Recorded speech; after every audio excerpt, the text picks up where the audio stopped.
Good evening, everybody. Yes, now we're on the air. It's nice to see you all. I have to start off by apologizing for my very croaky voice. I've got a bit of laryngitis, so if you can't hear me, please let me know so that we can just look at that, or I don't know, make another plan. But welcome, everybody. I hope also that you got my message earlier this week to ask you to have a look at the Capitec case study. How we're going to do tonight's session is only looking at Capitec. There are quite a number of chapters. Lisa, thank you for telling me I can continue, but can you hear me?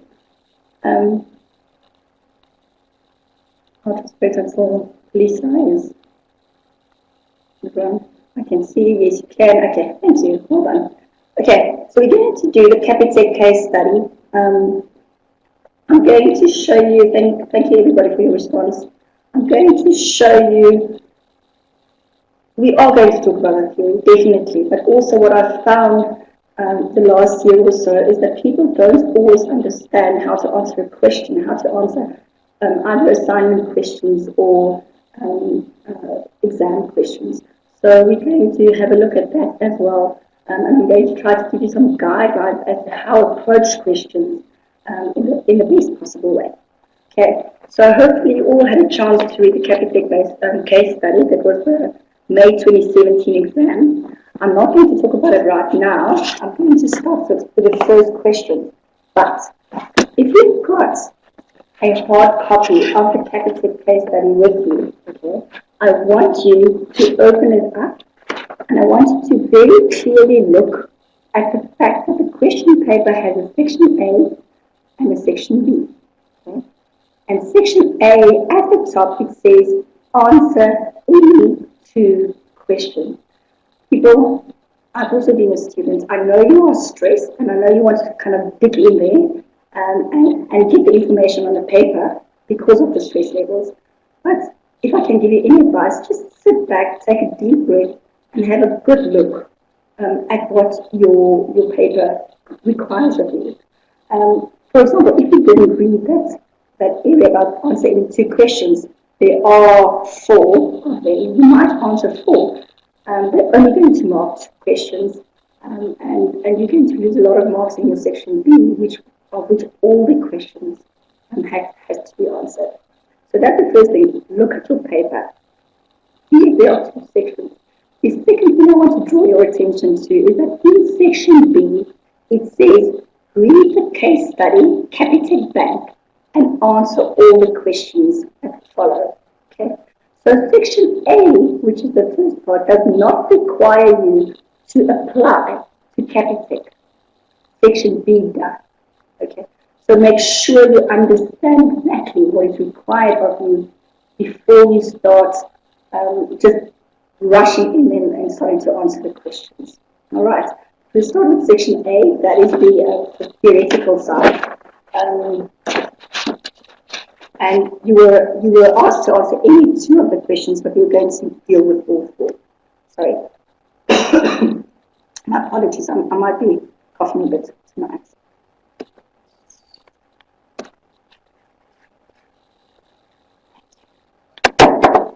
Okay. Question 1 says, large organizations that manage a portfolio of products, product ranges, or strategic business units use portfolio analysis to achieve a better understanding of their products, strategic business units, and the strategic options to pursue. So some of the keywords that you need to understand there is managing a portfolio of products, product ranges, or strategic business units. They talk about portfolio analysis, which are all clues that they give you as to where you need to look for the answer. Okay? Then they continue the same question saying, discuss the use of the following portfolio analysis models. The first one is the market growth, market share matrix, and the second one is the market attractiveness enterprise strength model. Now, you probably recognize these two questions because they were also asked in your assignments. Okay? But you'll see that the mark allocation of 12 and 13, which adds up to 25 for question 1 is quite a lot. So what we're going to do with this specific question is to see how and which information we're going to use to make up both the 12 and the 13 points respectively. Okay, this question comes from chapter 3, which is the market analysis. All right, and the specific areas that we are looking at is block 3, which is your portfolio analysis. Remember, it did say in your question that it talks about a portfolio analysis. And then you can see the market growth, market share matrix, and your circle number 4, the red one, that with the heading key success factors of an industry, talks about a market attractiveness enterprise strength model. So for this chapter 3, those are your focus areas in terms of this question. Okay, market growth, market share for 12 marks. Okay, now let's see how we can, what information we can put down so that you can get the 12 marks that they talk about. Firstly, what we do is we define what a market growth, market share matrix is. Okay, it's a method to do a portfolio analysis. In other words, you are analyzing each product range or SBU within the company in order to understand what the company's strengths and weaknesses are and how resources should be applied. Now, in plain English, basically what it says, it's a big company like, let's say, Tiger Brand, who's got a whole range of SBUs or brands under them. They've got fatties and monies, they've got mosquito spray stuff, they've got a whole range of products. And because of this, we've always got limited resources any company has. So they look at each one of those product ranges or brands and they say, how strong is our company in this specific product range? What are the weaknesses there? Okay, and what shall we do with the money, the people, maybe the raw material, everything that we use to make this company grow and to operate this company? How are we going to take our money, our people, etc., and split it amongst fatties and monies and your mosquito range of products and your baby products so that we make the most money? So you look at each product range for each SBU or strategic business unit to see how money and other resources should be allocated. So that's point number 1. And I don't know how the marks were allocated, but I would imagine that would be about 1 or 2 marks. Okay. The second thing we can say, we look at the cash flow position of the company. As I said, we need to understand from a specific about finances, how much money are we going to push into fatties and monies? How much money are we going to push into baby products? How much money are we going to push into the other product ranges that have mosquito repellents? Okay. And my third bullet is basically just an explanation of how the matrix works. I say matrix position of an SBU is based on its market share relative to the industry leader, and that's on your horizontal axis, and the market growth of the industry, and that's on your vertical axis. Now, if we look at the picture, you've seen this over and over and over again, I hope. It's on page 77 of your textbook. All right, market growth, market share matrix. Now, I get asked the question, shall we draw this? I think it would be a good idea. Whether they're going to allocate marks, I really don't know, but I would think at least 2 marks if you've got this thing right, if you've got this matrix right. Make sure that you name your axes. You see on the left-hand side it says market growth, and you've got low and high. And on the top, the vertical axis, it says market share, high and low. And look at your market share matrix. The high is on the left-hand side and the low is on the right-hand side. It could be confusing because sometimes you usually work from left to right. But this one is a little bit different, so make sure that you know that the star has a high market share, that a cash cow has a high market share. And you don't have to draw the pictures, you can just in that quadrant write star, question mark, dogs, cash cows. Now, in the previous slide, we said right about 2 to 3 marks, maybe for the explanation of what the market growth, market share matrix is. This diagram or matrix that you've got in front of you, this is the crux of this question. Okay, so you need to now go and explain to your examiner what each one of these mean. Okay, For example, with a star, you can say that it generates its own cash to be self-sufficient. You can say that it requires a lot of investment to keep it a star, that it's got a high market growth, high market share, position. So you need to explain, and I would imagine at least for 2 marks, because 2 times 4 is 8, at least for 2 marks, explain what a star is, what a question mark is, the cash cow and the dog. Okay, so let's quickly talk about the cash cow, for example. It's got a high market share, a low market growth. The company reduces its investment in there, but they still use the money generated by these cash cow products to make profits, and then to take those profits and invest into your question marks and your stars to maintain growth or to create a bigger market share for your question mark. Okay, so that's for 2 marks. The question marks are you can also call them your problem children. Things that you can mention there is they require a lot of investment to maintain a position, and they require more investment to try to shoot it into the star quadrant. You want quite a couple of stars because that's where the biggest profits come from.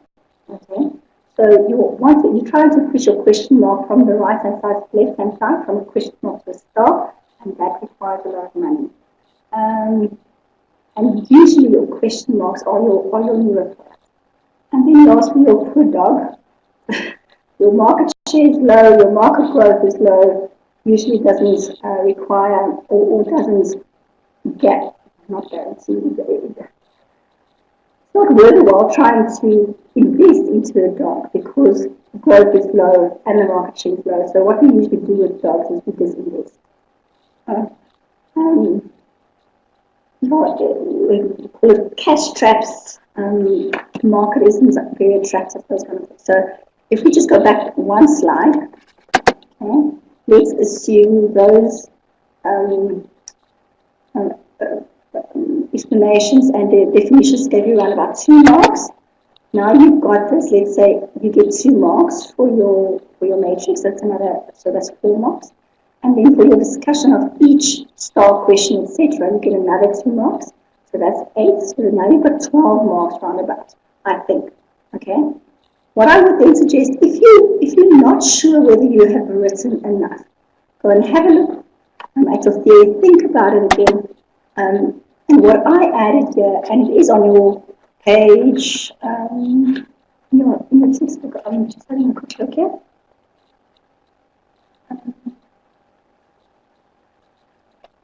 Sorry for that.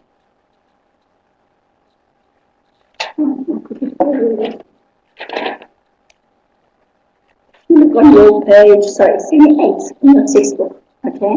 We talk about the various strategies that could be used when managing your strategic business unit. And these are the build, hold, harvest, divest strategies, okay? You can't just mention build, hold, harvest, and divest because it's not going to give you money. You need to explain to the marker that a building strategy, for example, is when the company invests more into that specific brand or product range in order to create or to increase its market share. Okay, and that's turning your question mark into a star. By holding it, the company keeps just enough. They invest just enough into that star to keep it in that attractive position and to keep the strength in that position.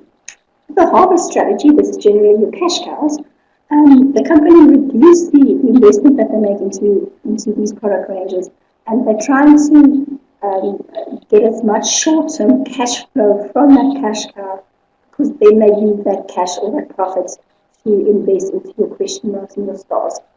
And then divest, that's your poor dog, where you physically divest from the product range. You can either sell the product range or you can just phase it out over time.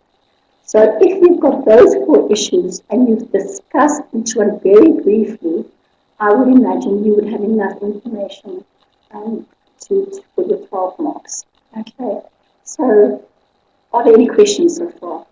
I'm just going to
Hi guys, sorry about that.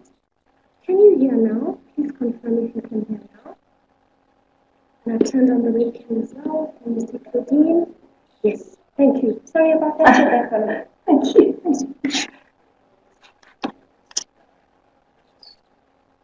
Yay! I'm glad we're back. Right, so I have to ask again before the lights went out. Are there any questions on the market growth, market share matrix, or is everybody all right with that? I know it's the second time that you deal with it, but it's in a different way.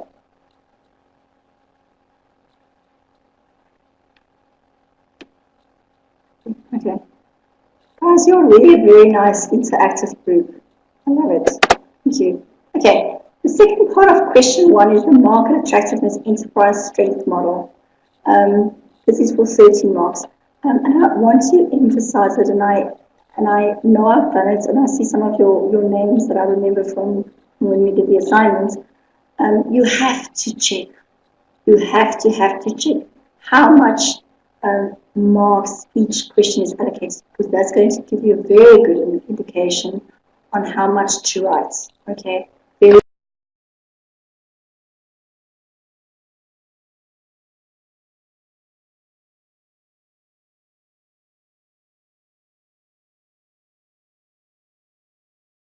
Very important. What we find sometimes with a 13 mark question like this one, and a person has got 2 or 3 bullets. Okay, make sure you write enough for the marks.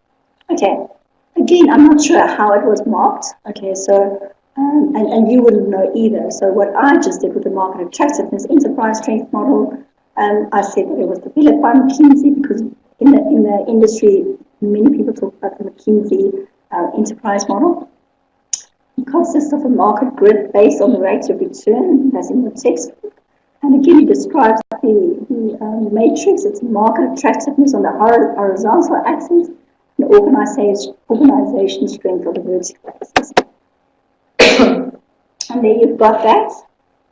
It's on page 81 in your textbook. Again, make sure that you define both axes. You'll see on the left-hand side the vertical one says enterprise strength, and the horizontal one says market attractiveness. Guys, you have to say that. Please drill it into your heads from now until forever. Whilst you're a student, you have to name your axes. Okay? So there, again, what are we doing? We are looking at how our money should be allocated, our money and other resources should be allocated amongst our various product ranges.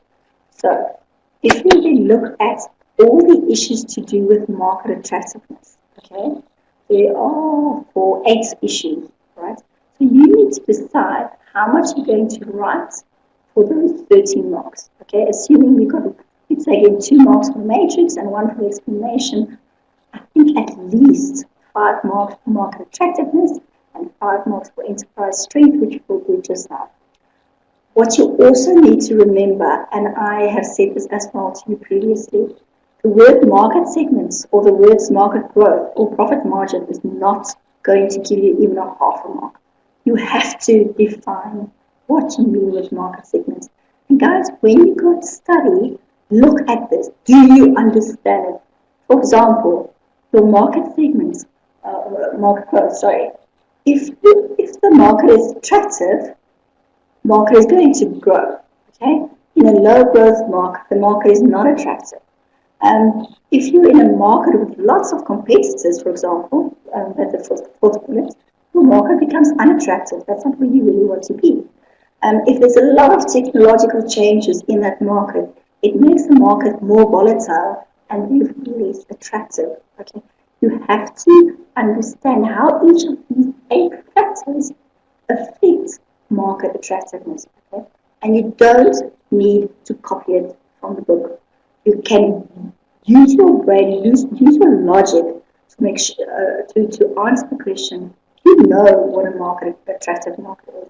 It's where we're going to make lots of money. So if there's a lot of competitors in that market, the chance that we're going to make that much money is so much less.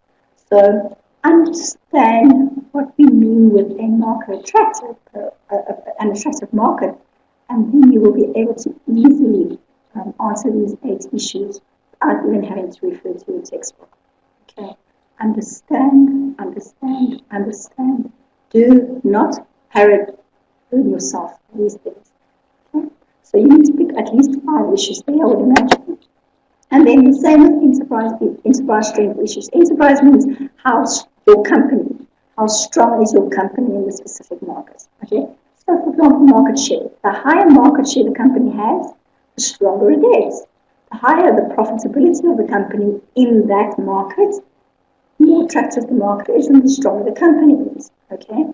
If the company, for example, the last bullet, if the company knows its market very well, it's going to be very strong in that market. Okay, so I haven't touched on all of them. They are in your textbook on page 82. So we're going to have a squiz there.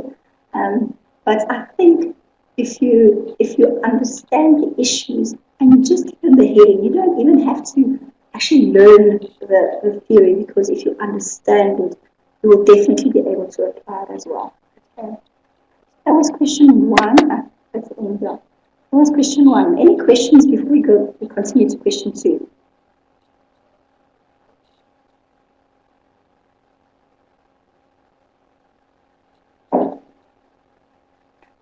Okay. All right. Guys, remember, there's nothing such as a stupid question. Okay. Do we have to draw the matrix? Yes. So I will definitely suggest that you draw the matrix. Okay. And remember, as I've said it now twice, and I'm saying it the third time, remember to describe what your axes are. I can go back to it. This one, horizontal axis is market attractiveness, and the vertical axis is enterprise strength. If you don't have that in your matrix, guys, it's not going to add any value. It's not going to explain to your marker what this is. Okay, so you have to theoretically put it down like the market attractiveness and enterprise strength. You're welcome, Lisa. Okay, let's continue with question 2. Yeah, just want to see if Kerry is asking a question.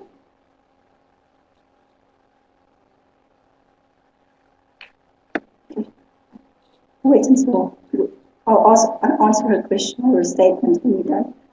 Question 2 says, brand elements.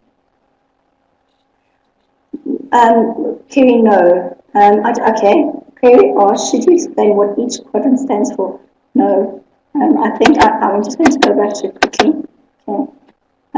It doesn't stand for anything specifically, Kerry.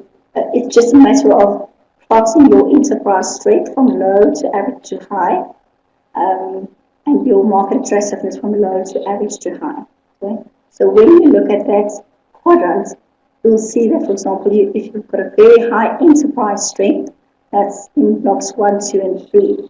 The market attractiveness is very high in blocks 3, 6, and 9. Okay?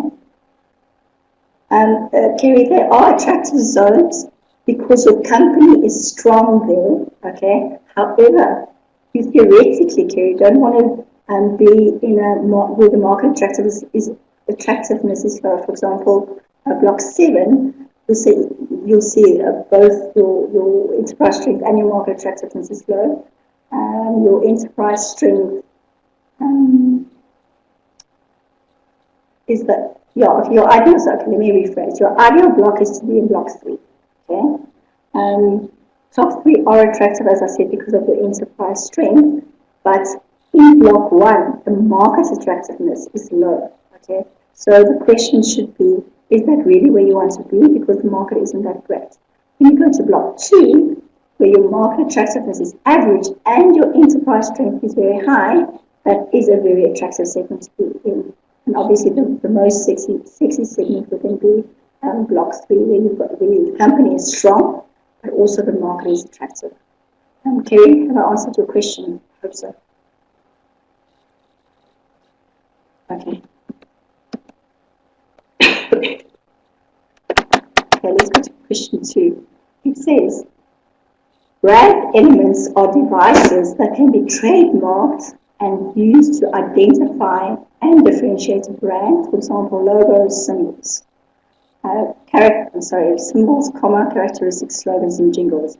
And then they say, discuss 5 criteria that can be used for choosing brand elements. Okay. The second part of this question refers to Kelly's brand equity pyramid, and we'll talk about that just now. Okay. So this whole chapter, both these questions come from chapter 13, which is brand strategies. All right.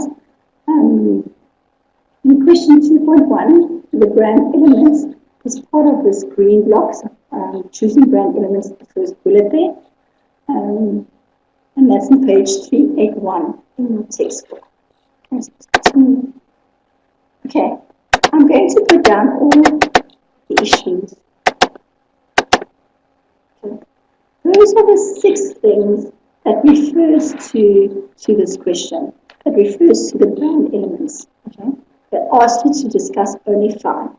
Now, you need to understand, and there's a bit of common sense in that. It doesn't say to you, the question doesn't specifically ask you to give an example, okay? But if you look in your textbook, if you guys have got the textbook with you, on page 381, where the section is written, top of the page says choosing brand elements, okay? And then they've got this memorability, meaningfulness, likability, etc. Memorability, for example, has to do with you have to choose a highly memorable a slogan or a jingle or whatever to enhance recognition and recall. Okay? So again, if you only write memorability, meaningfulness, likability, etc., you are not going to get your marks. You have to explain to the examiner what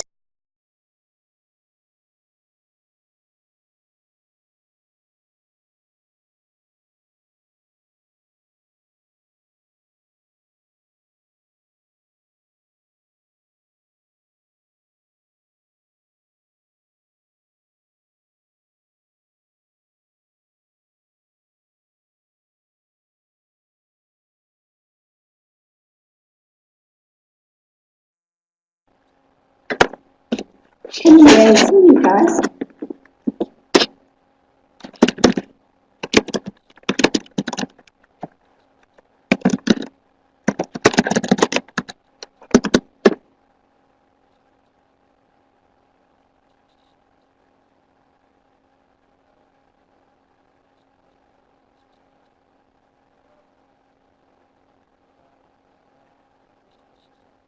Good.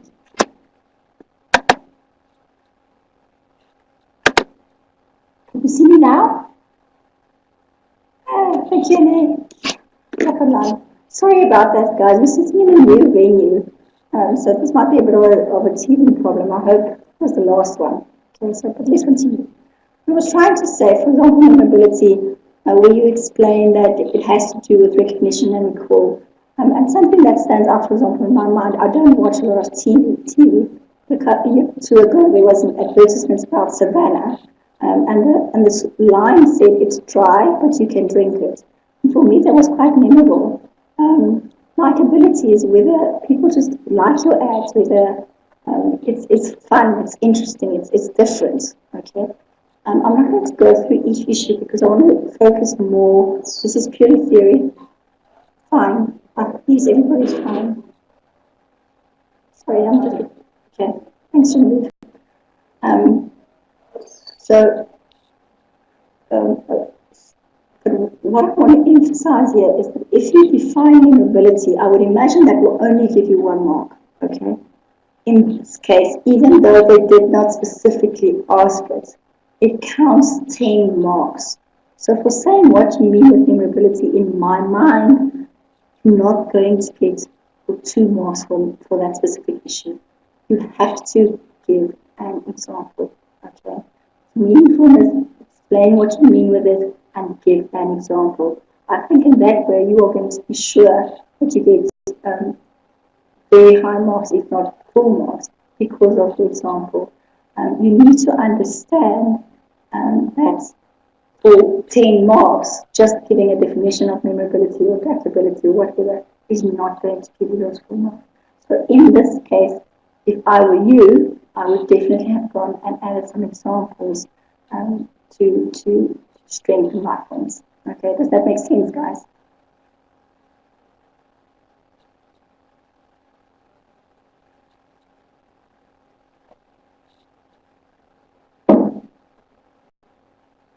I'm waiting for you. Yes, it does. Okay. All right. Thanks, Lisa. Okay. So again, it's to do with understanding the question. It's to do with knowing how much you know about that specific issue. You know in the textbook memorability and predictability is only 1 little sentence or 2 sentences maybe, the explanation, which is not enough for 10 marks, and therefore you need to think a bit further. You do not define, or they don't say specifically to you, give examples. You need to start thinking about how are you going to make up the 10 marks. All right. Let's continue. Question 2.2 asks you about Keller's brand equity pyramid to explain how the equity of a brand can be built. Okay, and I hope if you've got the textbook with you, this building brand and customer equity, that's chapter 14. And then the specific thing that we are going to look at is Keller's model, and that's block 2, okay, brand equity models. That's part of that. Okay. Guys, I want you to have a look on your page 405 if you've got your textbook with you, okay, which is where you'll see this picture. I also want to refer your attention to figure 14.2. It's in exactly the same chapter. It's on page 399. That is Keller's model of brand equity. You need to know, people, that there are two different models within the same chapter, and they both refer to brand equity. The one is called a model, however, and the other one is called a pyramid. So should you get a question about Keller, make sure that you read whether it's a pyramid question or whether it's the model, because the two are very different. They differ very much. It has happened before that a question like this has come through and the student answered it incorrectly because he or she used the incorrect model. Okay, so make sure that you know which one is which. Now this is the one that asks us for Keller's pyramid, and I will definitely suggest that you draw this and make sure that on the left-hand side, 1 identity, 2 meaning, 3 response, and 4 relationships, that you've got your arrow in the correct direction that it goes up, because it's got a specific, it means something. You can see that meaning. So if I were you, definitely I will draw this. Musa, to ask you a question in the previous question, and put your words, your salience, performance, resonance, all those things in there. Okay. Okay.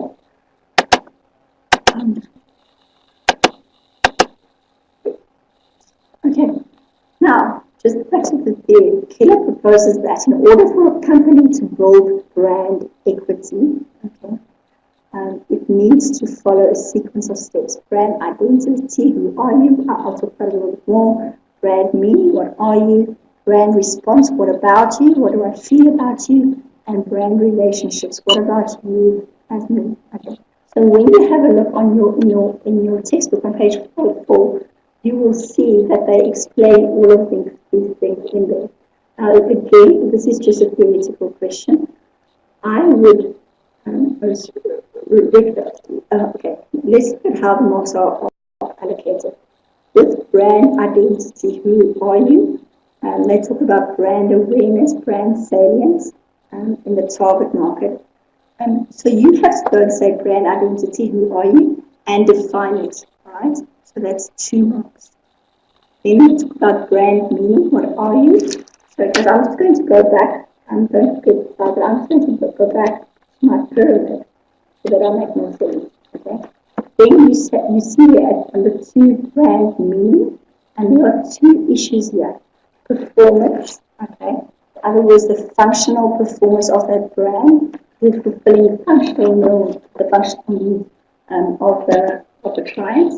And imagery, what kind of image does that brand have? Does it, for example, have a classy image, a sophisticated image, a usability image? What kind of image does that brand create in your head? Right? Number 3, your response has to do with judgment and feelings. Again, you need to explain what you mean with judgment. For example, your textbook says how the customer evaluates the brand, what he thinks about the brand. And then the feeling is, what type of feelings does this brand create? For example, it could be a feeling of a successful business. For example, if you wear a Rolex watch, you will feel successful. Okay?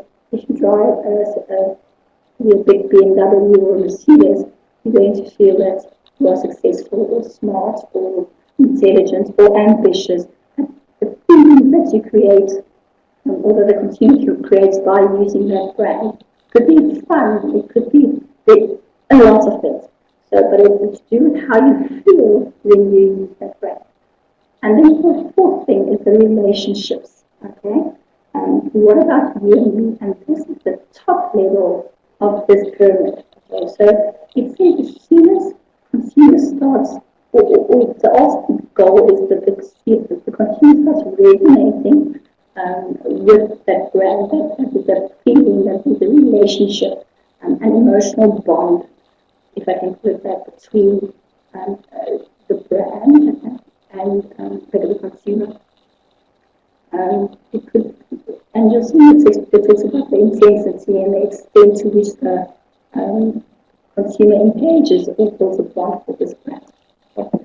So again, let's look at the number allocation. I always think with identity, who are you, and describing salience, that might give you 2 marks.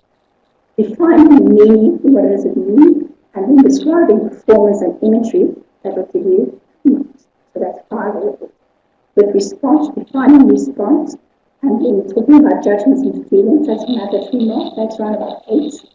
And then with relationships, where your ultimate objective is to resonate with the consumer, to resonate with that brand. And that's about another 2 marks. So in total, I would allocate for the minimum, it might have been more, but as the absolute minimum for discussing this, it would have been 10 marks. Okay? Then I might give you another 2 marks for having drawn the pyramid. So that's 12, roundabout. And then, so that's going to go back to my introduction here.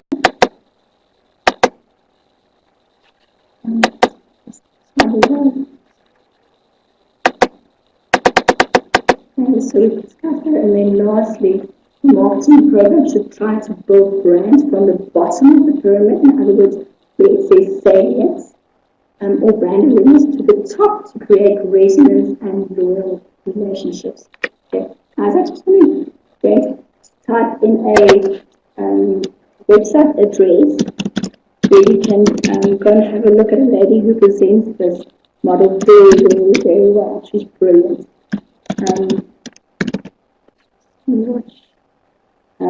If you're unsure, you can kind of have a squiz at this. It's really, really good. Sorry.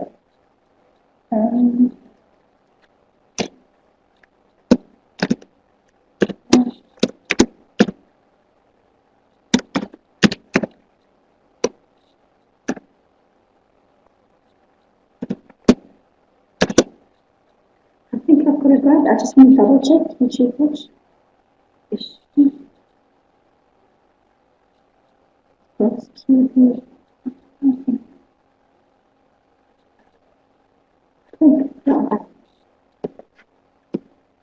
I think that's it. Okay. So go and have a look at that. The lady really presents this model very well, but she goes into a little bit more detail than what your textbook does. But it's a nice way of also understanding this model from, she obviously teaches it a little bit different to what I do, but she's very, very valuable to have a look at. So if you want to have a specific, okay? But also in her video, you will see that it says that you can't build, for example, strong brand image if the salience of your brand hasn't been established. So this is a pyramid. You start at the bottom and you work up to the end, where your final objective is to create resonance and loyalty with your customers. All right. So that's roundabout how I think I mark this question. And it's big, it's 15 marks, so it's 15% of the exam. Okay? Anybody unclear as to the meaning of this or want me to explain anything in terms of the actual content of this question? Please know.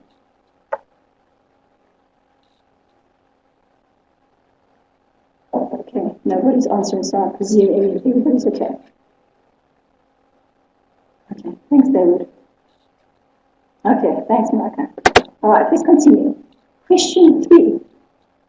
Question 3.1 says, list the steps that you would follow. Please hold that. Thank you. In performing a competitor analysis. Guys, this is such an important question in the sense that it is pure theory, okay? You just need to know this, and I want to refer your attention in your textbook if you've got it with you. Let me just finish quickly with all the other questions. Competitors can be classified into 4 levels of competition. Explain the 4 levels of competition and use examples to support your answer. You also had this in your assignment. 3, discuss the sources that can be used to collect competitive data by referring to published and field data. Sources, sorry, there's a typo. It says sources of data and the method of research used, the 11 marks. Okay, so let's start with question 3.1. Okay, analyzing competitors, right? And when you see block 4, where it says competitor analysis, sorry, there's it speaks when performing a competitor analysis. Let's have a look at those.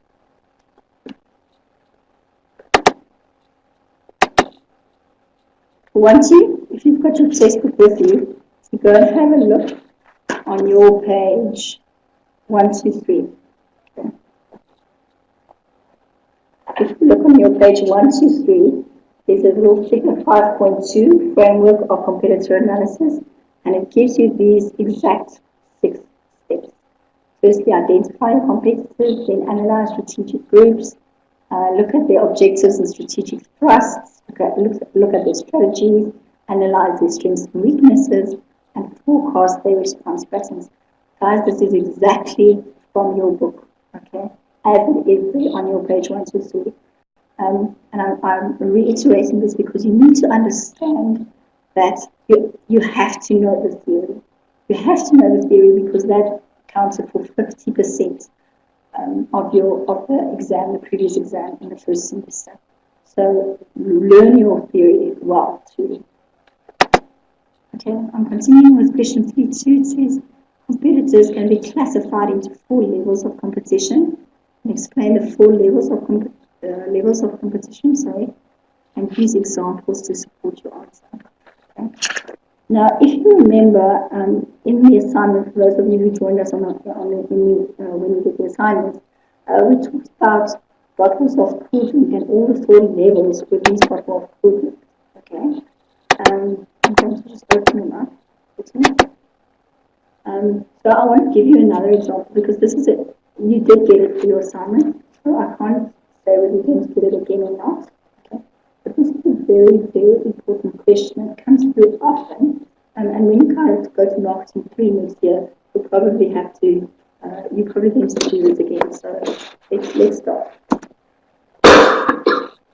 Level 1 says the organization that offers a similar product or service to the target market.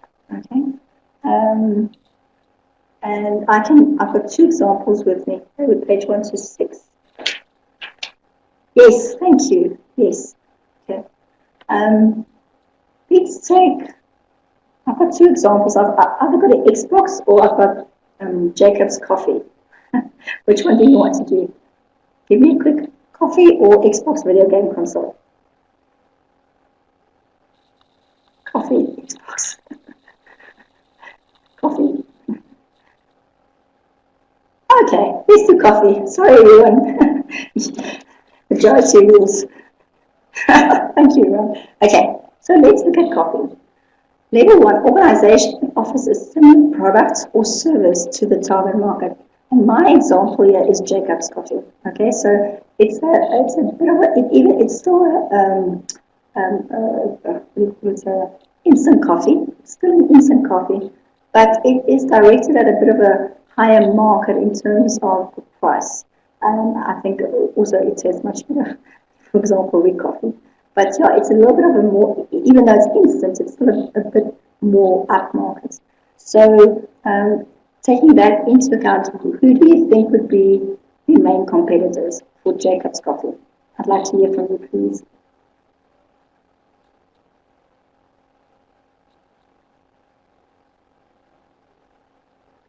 Let's see what you want to say. Nescafe, yes, I've also got Nescafe, I've also got Nestle, Ruan. Yeah, okay, so you've got the gist here. So I've got the coffee, I've got Birds, if I'm pronouncing it correctly, Nescafe, Inrista, etc. So it's a little bit more up. Okay. Level 2 says organizations operating in the same product or service category. So if we talk, we make this category hot drinks. Okay, that's your level 2 category is hot drinks. What else can we then add to coffee on this level? Maybe one of you can come back to me, Ron. Oh, you're very active tonight, thank you. Milo, yes. Milo is fantastic. Okay. Or hot chocolates. What else? 5 versus tea. Perfect, David. Yes. So we're talking about teas, we're talking about hot chocolates, we're talking about coffee. So that's level 2. It's in the same product or service category. Okay. Thanks for your answers. Level 3. Organizations that satisfy the same need, product or service. And what I have defined here is drinks. Okay. So if level 3 is have to do something with quenching your thirst or drinking or something like that, what else would you add to our coffees? We've got coffees, we've got teas now, we've got Milo and hot chocolate. What else satisfy our thirst? Coke, yes, thank you, Ruan. Any soft drinks, thank you, David. Yes, perfect. Okay, please, I'm waiting for you. Water, absolutely. Okay, so that's level 3, organizations that satisfy the same need products or services. All right. So as you can see, we started very specifically with Jacob's Coffee, and as we progress down these levels, it's getting wider and wider and wider to encompass more things than just coffee. Okay. And then level 4, competing for the same spending power. Okay. Now, if you then go to the supermarket, for instance, you can choose between coffees or any others of these that you mentioned, but what else can you buy? Let's say your coffee costs you 100 Rand, because I know Jacobs is quite expensive. So let's say that big bottle of Jacobs costs you 100 Rand. What else can you do with your 100 Rand? I'd like to hear from you, please. Crisps, yes. Biscuits and snacks, yes, absolutely. Chocolate, yes, please. I also do the chocolate thing. Okay, so that's something else you can do. Instead of buying coffee, you can use that money to buy anything else that you that you would like. Okay, but I just want to warn you, not warn you, but just if you get this question again, guys, remember if your coffee costs 100 Rand, you're not going to compete for a car that costs 100,000 Rand. Okay. Kind of talking about the same price range of competing for same spending power. Even if you talk about 2 pizzas that might cost 100 Rand, I know it's a little bit more, or a takeaway, or a something else, a ready prepared meal, that also competes for the same spending power, but it needs to be kind of in the same price range. Okay, I hope that makes sense. So that was question 3.2 for 8 marks. All clear. Thanks, Lisa. Starting to know me by now. Okay, question 3 says, discuss the sources that can be used to collect competitive data by referring to published and field data, sources of data, so that's sources of data, and method of research used. Okay. I want you to go to page 137 to 140 in your textbooks. Okay, this is the end of this chapter. And then you will see there a blue heading that says collecting competitive information. Okay, and there is your question, collect competitive data or information. Okay, and then they've got a heading, published and field data. On the next page, they've got classification according to sources of data. And they've got classification according to method of research used. Okay, so the guys, the names, the jargon is in your question. Published and field data, sources of data, method of research used, it is in there. Go and look specifically what it is that they're asking you to answer. Okay. Now again, I don't know how this question would have been marked, okay, but there are 11 marks. So I would imagine I'll run about 3 marks for each of those bullets, but one of them needs to have more, okay, because 3 times 3 is 9, and you need 2 more marks. So what I did is I defined published in field data, guys, and I'm not going to go into it too much because it is in your textbook. But published data, it's already been researched, it's gathered, it's published, it's out there, okay? For example, I've got quite a range of examples here: industry studies, company documents, government sources, universities. You don't have to mention them all. Maybe what you can do when you are studying, understand what you mean with published data so you can define it and just have 1 or 2 examples in your head. However, if you understand what published data means, it means, in other words, it's being researched, it's being gathered, it's being published, you can kind of gather that you're going to find this on the internet, on newspapers, universities, those kind of things. You don't even have to go and learn it, you should understand it. Okay, field data is data that is specifically being collected for a specific organization. Usually it's quite recent, it's confidential, and you get it from customers, suppliers, your own staff, those kind of things. All right. So I can imagine for published and field data, for you to put maybe 2 to 3 marks, I would guess. Okay. Then your next bullet said classification according to sources of data, and this is now on your page 139 of the textbook. And they mention 3 things there. They say, what do competitors say about themselves? What do other people say about it? Or others, customers, distributors, dealers. And you get this from public documents, trade association, governments, and investor information. So again, you don't have to memorize all of them. Put 1 or 2 examples in your head, that would be sufficient. Okay. Number C, the third source of data is what have employees seen. That's within the organization. It's in here.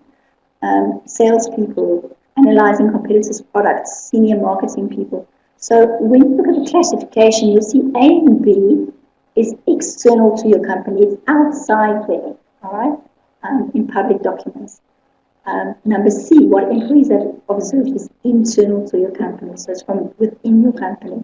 So if you've got that 2 things in your mind, competitors, what do they say about themselves, what do others say about them, that's external, and then what do our employees say, that's internal. Okay. So for this, I would round about give another 4 marks, I think, 3 to 4 marks. Okay, so let's say this is 4 marks, and the previous one is 3 marks, that adds up to 7 marks.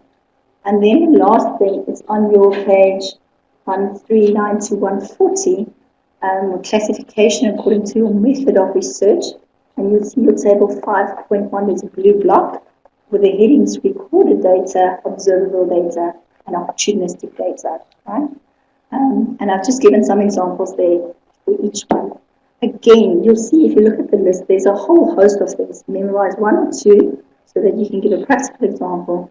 But I cannot think that you need to have all of them in your head. Okay? Again, if you understand where it comes from, what is recorded data, what is observable data, and what is opportunistic data, you'll be able to remember some examples from that as well. Okay. I must say, people, when I saw this question, I was quite thrown because I wouldn't have thought that they would ask something like this.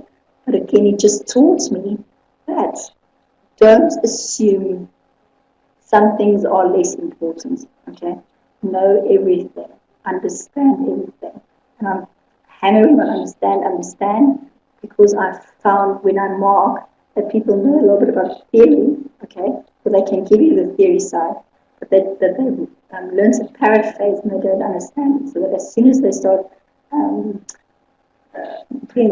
applying the theory, they totally off the page because they don't understand. You can clearly see it. Make it your own. You learn, understand it. Okay. Any questions on the whole question 3? All clear. Okay, no questions. I'm going to continue. Okay, question 4. The SWOT analysis is a widely used framework for organizing and utilizing. No questions. Thanks, Malika. Okay. and utilizing the bits and pieces of information gathered from the strategic analysis phase of the strategic planning process. Discuss the SWOT analysis by referring to definition for 4 marks, benefits for 4 marks, directives for productive SWOT analysis for 5 marks, and then how the SWOT analysis is used as a guideline for strategic decisions. Okay, so you guys, we are looking at chapter 7, strategic marketing planning. All right, I'll get there quickly. And this blue-green block that you have on your right-hand side that says strategic marketing planning process. The SWOT analysis forms part of this book. Okay? And it's in your textbook on page 172, if you'd like to follow it. Pardon.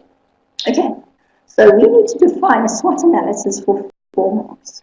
So what is it that we need to write?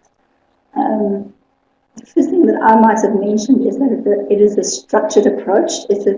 Remember the process of identifying your strengths, your weaknesses, your opportunities and threats is a very structured process where you see where my company is currently, where are my strengths, where are my weaknesses, are there opportunities in the market that we haven't exploited at all or maybe just a little bit, and what are the threats, what are the issues that's going to hurt my company.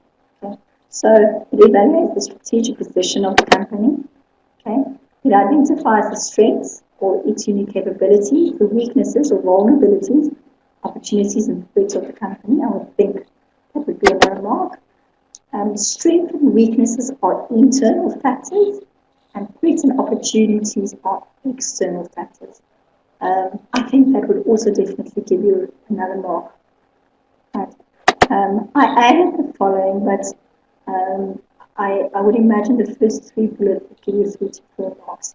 But what I also said, it compares the company's key strategic internal factors with past performances, competitors, and key assets in the industry. Okay.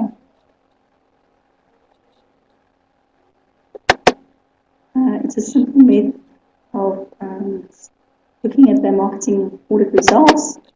Oopsie, sorry. Sorry,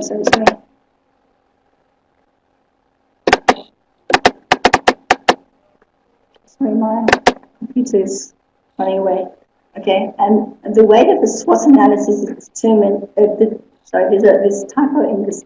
The way that the SWOT analysis is used, there should be a word in there, is used, determines whether it will yield benefits for the marketing planning process. Okay? But I think there's more theory here than the 4 marks. I would focus on the structured approach to evaluate the position of the company, the first bullet. I will definitely look at the second bullet, and I would definitely look at the third bullet, the strengths and weaknesses and internal factors, if I need to define this again. Okay. Benefits. I want you to have a look, and again, this is pure theory, people. I'm not going to go through it. Rule table 7.1 on page 174, at the bottom of the page.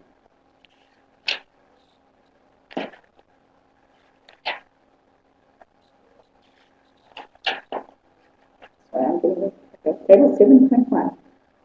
All those 4 benefits that you see on your screen now has just been is part of the table. Okay, I have simplified it for myself, the words, okay, to make it easier for me to understand and to learn. But this is basically exactly textbook. So again, no the theory. But this is 4 marks. For benefit, your definition is 4 marks. Then you'll see directives. That's your table 7.2 on page 175. That's for 5 marks. Quite a lot. And then the uses for 7 marks. I want to say, for example, I'm going to read what says in your textbook for fair focus. It says, a single broad analysis can lead to meaningless generalization. Separate analyses for each product or market may be more effective. Now, I know some of you might know that English is not my first language, And therefore, I have to think twice. I think in Afrikaans and then in English as to what they're trying to tell me. So in order to make it easier for me, guys, and I suspect English is quite a couple of you, English is not your first language either. So I go and I really just take up the very important crux of that issue. So they've gone on and said separate analyses for each product. So all I said is analyze each product separately. As easy as that. Okay?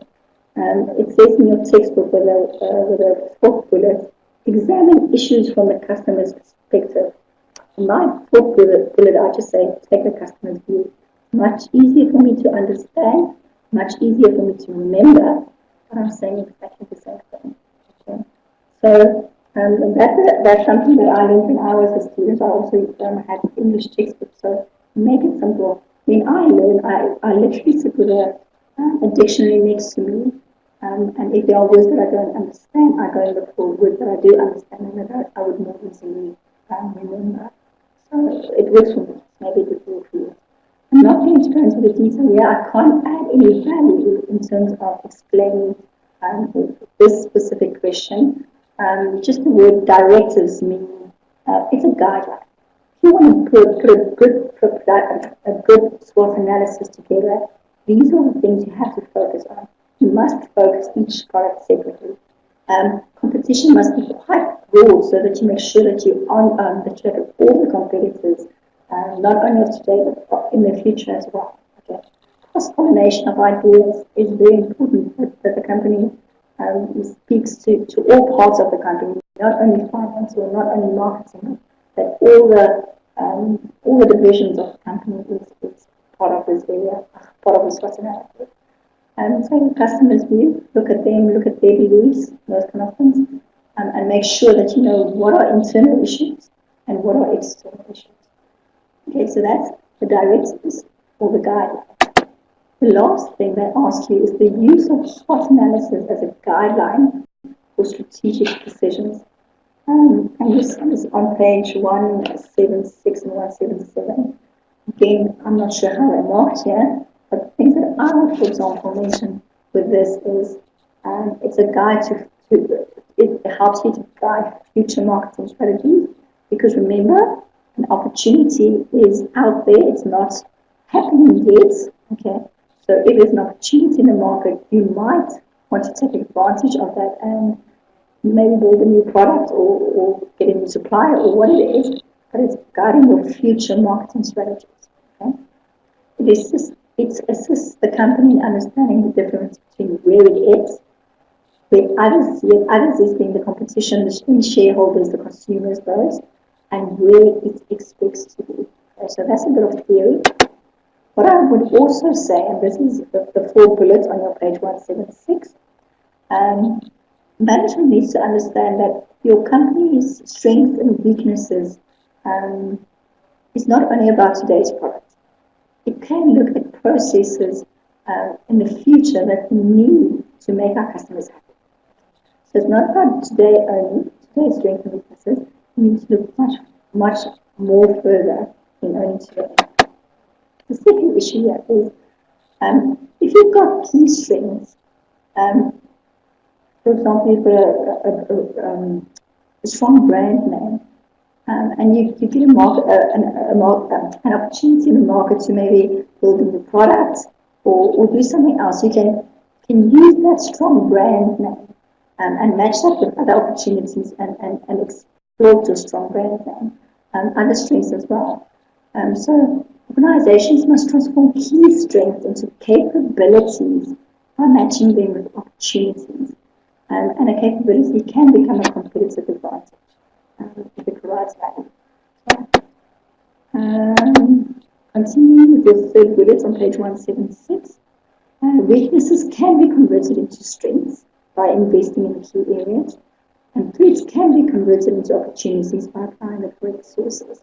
Okay, so the company doesn't have to start crying and being very sad and depressed because of weaknesses and threats. They can be changed. It takes effort, it takes energy, but it is possible. And key weaknesses that are not converted becomes limitations. and these limitations should be minimized or eliminated. Right? So those are the 4 bullets on your page 176.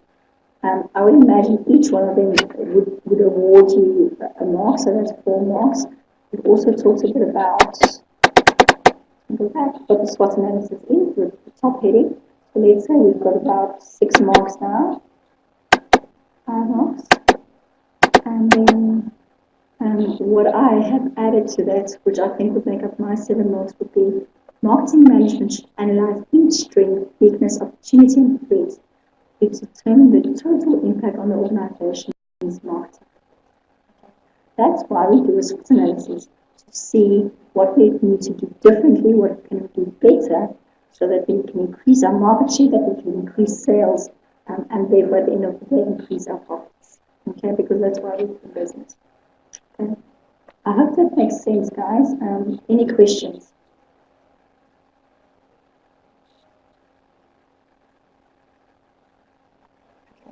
No questions? Let's continue.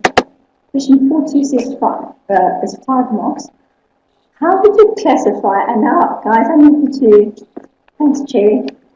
I want you to answer this now. How would you classify each of the following issues that were identified by an organization? Lisa.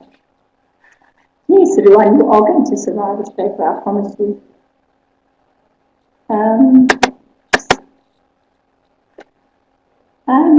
Lisa, sure, let me just think about it. How shall we eliminate a weakness? Okay. Lisa, can you maybe give me a weakness? Oh, you know what? Have a look on your page 176.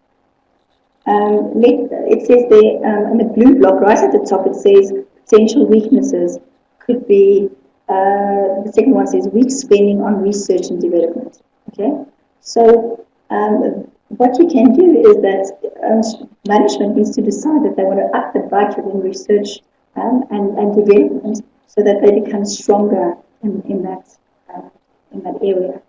Let's say that they've got out-of-date products. There's another one there, out-of-date products. They need to make sure that the innovations are substantial enough that they enter the market constantly with new products. They can't be seen as outdated. Matapelo, I think the slides are going to be, the webinar is going to be put onto the eLearn website. And I think the slides are with them, so you'll have access to them. Does it make sense, Lisa? Thank you. Poor marketing skills. Let's say, Lisa, I'm still with your question. Poor marketing skills. It might be as, I'm saying it like this, it might be as easy as getting a marketing manager who really knows her or his stuff, and who can bring the company onto the next level of good marketing. So it's a pleasure, Matapelo. So please, I hope that makes sense. Okay, guys, I want you to answer these for me. Okay, is this a strength, weakness, an opportunity, or a threat? The introduction of a substitute product by a competitor. Would you define this as a strength, weakness, an opportunity, or a threat? Who says threat? Threat, yes. Okay. Yes, you guys are absolutely right. This is a threat. Okay. It's outside of your company. Remember, threats are outside of your company. And if a substitute product is, in other words, a product that satisfies the same need as the product that you are having. Okay. So let's come back to our coffee example. We've got coffee in the market, and our market share is good, and we're doing well. And now another company brings in a wonderful flavor of new coffee or flavored coffee or whatever the case may be. That's a substitute product, and that is definitely a threat. Let's have a look at the next one. Customers are not brand loyal. What would you say is that a threat? Weakness. Who says weakness? It's a very weakness. Lisa says a weakness. David says a threat. This is an opportunity. Okay. Yes, can I ask you, why do you say it's an opportunity? If you type for me, please.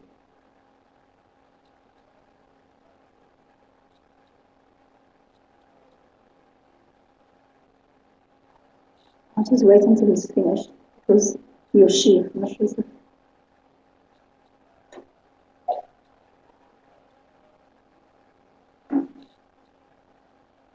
Sorry guys, I'm just going to wait until he or she is finished because this is a very, very valid point. Give back more to our clients so they become loyal to us. Okay.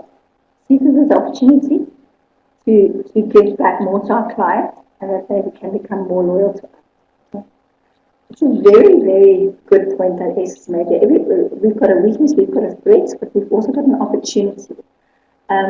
Customers are not brand loyal. It could be a weakness, meaning that we can do something internally, have better customer services, for example, or create bigger customer awareness, or do more advertising, or whatever it is. But we can change customers to become more loyal to us. Okay? A weakness, that's a weakness. A threat, it could be a threat too, even though they're not brand loyal. But we define it as a potential loss of the current business. It could become a weakness too. But as S has said, it can be an opportunity too. And gives us room to improve. Yes, Masipela. So I want to make a very, very strong statement here. It could be, with this specific one, the first one is kind of a threat, yes. But this one is definitely, could be could be any of those three. Your challenge in the exam is to go and explain, like S has said, explain why you say it's an opportunity. Right? There's another one coming up, I will show you. Organization delivers excellent customer service.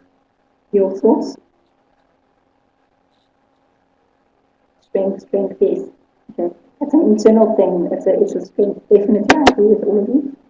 Okay, management has a lack of strategic direction. What do you think that one is? Weakness, yes. Okay. Because it's internal to the company, it's definitely a weakness. Okay? So lack of strategic direction, well done guys, is definitely a lack of a weakness.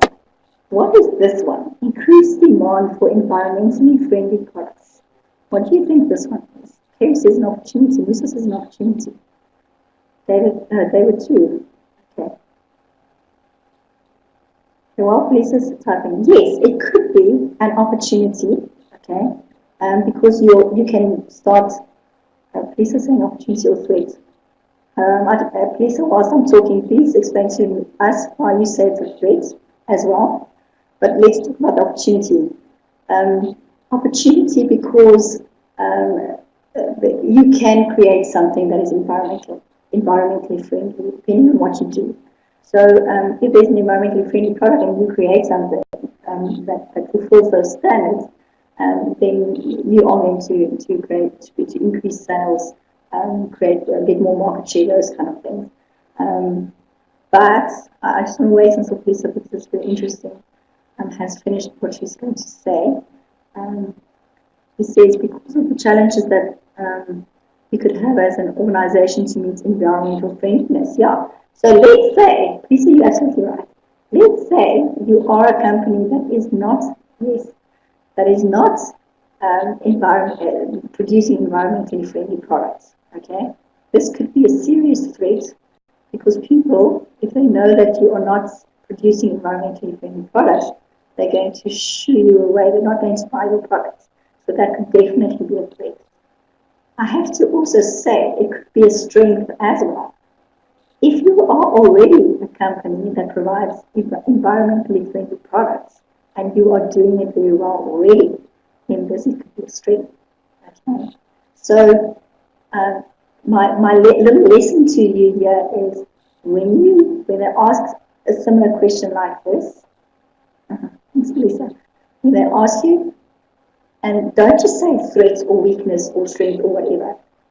Explain to the examiner why is it a threat? Why do you say it's a weakness? Because for the last bullet, the increased demand, we've got three different scenarios. One says it's a strength, other one says it's an opportunity, the other one is a threat. And all three of them are correct, but you need to explain exactly why you said. If you're only going to say threat, you might not market it or might market wrongly because you haven't explained yourself enough. So I hope that makes sense. Question 5. Oh, okay, I think. Yeah. Okay, let's just take a breather. Question 5, 6, and 7 now refers, they all form part of section B, if you've got the paper in front of you. And it says they answer all questions, and there are 3 of them, 5, 6, and 7. And it also says, read the case study, Capitec Bank, and answer the questions that follow. So you now need to know in your head that these are the things that relate to your case study. And maybe a tip that I can give to you is, before you start reading your case study, read the questions first. Because as you then start reading your case study, you might remember they talked about growth, or they might have talked about benefits or whatever, and you can mark in your case study things that might be, that might answer the questions that they're asking. So read your case, your questions. Sorry, read your questions first. Then you read your case study, and then read your questions first before you start just flying away answering the questions. So that's going to put some what's the word I'm looking for? Some logic into your head. It's going to sort of a strategy, if I can call it that. And so when you start answering your questions, you don't fool around and you go, oh, I need to put in this, or oh, I need to put in that. You know what the issues are. You know where to find them. And remember, guys, it's your case study. You can highlight and scratch and write on there. I just want to show you, for example, what I do with mine. I'm just going to the camera. So you can see I highlight and I write on here about specific issues, and feel free. It just helps you to focus your thoughts as well. Okay, so if we quickly talk about Capitec Bank, I'd love to hear from you, but it's going to take a little bit of a while for the typing. So I'm just going to go through a few crucial issues. Okay, Capitec is a bank. I'm reading from my case study. It focuses on providing clients with accessible and affordable banking service. They use very innovative technology. They've got more than 500 branches nationwide, and they have changed the whole banking industry in South Africa by simplifying banking and minimizing administration costs for the clients. Okay. They say here, over 14 years, from 2001 to 2015, they increased their market. They've got a market share of around about 18 to 90%, 19%. Guys, that's an extremely short time to build a market share like that. It's amazing. Okay. It says further, and I'm just reading my highlights. Consumers regard the bank as significantly different in the banking industry and view Capitec as a bank to which existing bank clients would most likely switch. Okay? They talk about them positioning themselves, that they started doing business in the lower LSM segments, but they are moving up to the higher elements, the higher sections of LSM, but that it is quite a challenge. Then they talk about the technology, where they've got a paperless society, instant delivery. So when you go into the bank and you open up an account, you get your bank card immediately. You don't have to wait for it because of the technology. They're very much focused on simplicity and transparency, affordability, accessibility. They do a lot of things to create personalized service. They talk about breaking the rules, where they extended their banking hours from 8 in the morning to 5 in the afternoons. And then they've also got branches open on Sunday mornings, which is very different to the way we know the banking industry. They also talk about the young, funky look in their branches. They talk about the fact that customers don't have to queue. They take a seat and wait for the number to be called. They also talk about the customer interaction, which is much more relationship building. The tellers aren't in cubicles. You actually sit the next to each other watching the computer screen and filling out your application details and those kind of things. And then on the last page, no, that's about it. Okay, and at the big four, that's the Nedbank, ABSA, FNB, and Standard Bank, are the biggest competitors. Okay, so just to summarize, it's a very vibrant bank. It's very simple. It had a very specific market initially. I'm focusing on the LSM 124, which is your poor income market. Technology is huge for them, and that's why they can deliver such good services because of technology. They pride themselves on their customer service, and that's one of the reasons why they entered the market, because they felt the customer services provided by the other banks were insufficient. So that's about it very shortly about Capitec Bank, so that we're all just on the same. Okay, so explain by using examples how management of Capitec can grow the market. Guys, grow the market, and this question is extremely important. Okay, this question was asked in the May 2017 exam, October 2016 exam, and May 2016 exam. Okay, 3 times in a row. And the reason why this is such an important question, guys, is this is life. Okay, we're all in business to make money, to grow our businesses. Okay, so it's a very, very practical question. I can't guarantee because I don't know and I haven't seen the question, and I won't see it until way after we've written. But this is definitely a potential question that you need to take cognizance of. Alright, so we've got growth in existing product markets, we've got product development, and we've got market development for 8, 6, and 4 markets. Okay. This is your chapter 10, strategies in your product life cycle. And then we look at the green block on your green over on your left-hand side. It says strategies in the growth phase in existing markets through product development, market development, diversification and sustaining long-term growth. This is the block that you need to know inside out. And this is your chapter, your page. Wait, let me just find it quickly.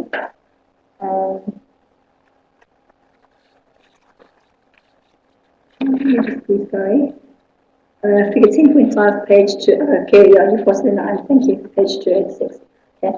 Guys, I want you to go to page 286 and stay there, even if my slides continue. Okay. Let's analyze this. You need to understand that there are various ways of growth, business growth. If you look at the top line, it says present products and new products. Okay? So we're talking about the products that Capitec has today, and we talk about any new products that they might have in the future. Okay, so that's the top line. On the vertical axis, you've got new markets at the bottom, and you've got present markets, your current markets at the top. So you must read this like you would a matrix, right? So how do you get growth in existing product markets, knowing that you have to work with your current product, your present product, and you are operating in your present market? You're not going to look at new markets. You're current with your current market, in your current market. And then you've got 4 bullets. You've got increased market share, increased product usage, increased frequency of use, and new applications for current users. So to get your 8 marks for growth in existing product markets, you need to be able to explain to the marker about increased market share, about the increase of product usage, etc., etc. So, and apply. So what, for example, I did. I didn't look at my notes. I say you also look at table 10.5 on page 289 to give you some examples as well as to what you can do. So I'm just going to my own example.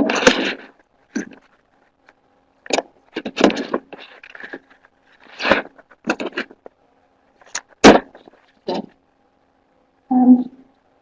Growth in your existing product market. What can you do to increase market share? can you do to increase product usage? How can you increase frequency, how often our customers use it? And what can you do for current users that use our products in different ways? If you guys have got any practical suggestions, please type. I'm going to continue talking because this is not something that you're going to get from the case study guide. This is not a comprehension test. For this question specifically, and question 7, you need to understand what the issues are, and if you understand it, you will be able to think of suggestions that Capitec can do to increase product usage, market share, etc. So, for example, what I said, to obtain growth in the existing product market, they can look at opportunities in the current market with the current product portfolio. So I'll just define what they. It looks how it can market its current products better in the present market to take, and this is the issue, you want to take market share, you want to steal the customers of the FNBs and the apps, so you actually take away their customers and bring them over to you to increase your market share. Okay? I think what you can do, attracting new customers to the working environment that are opening bank accounts. Kerry, are you talking about your lower income people? When you say new customers, what do you mean with new consumers?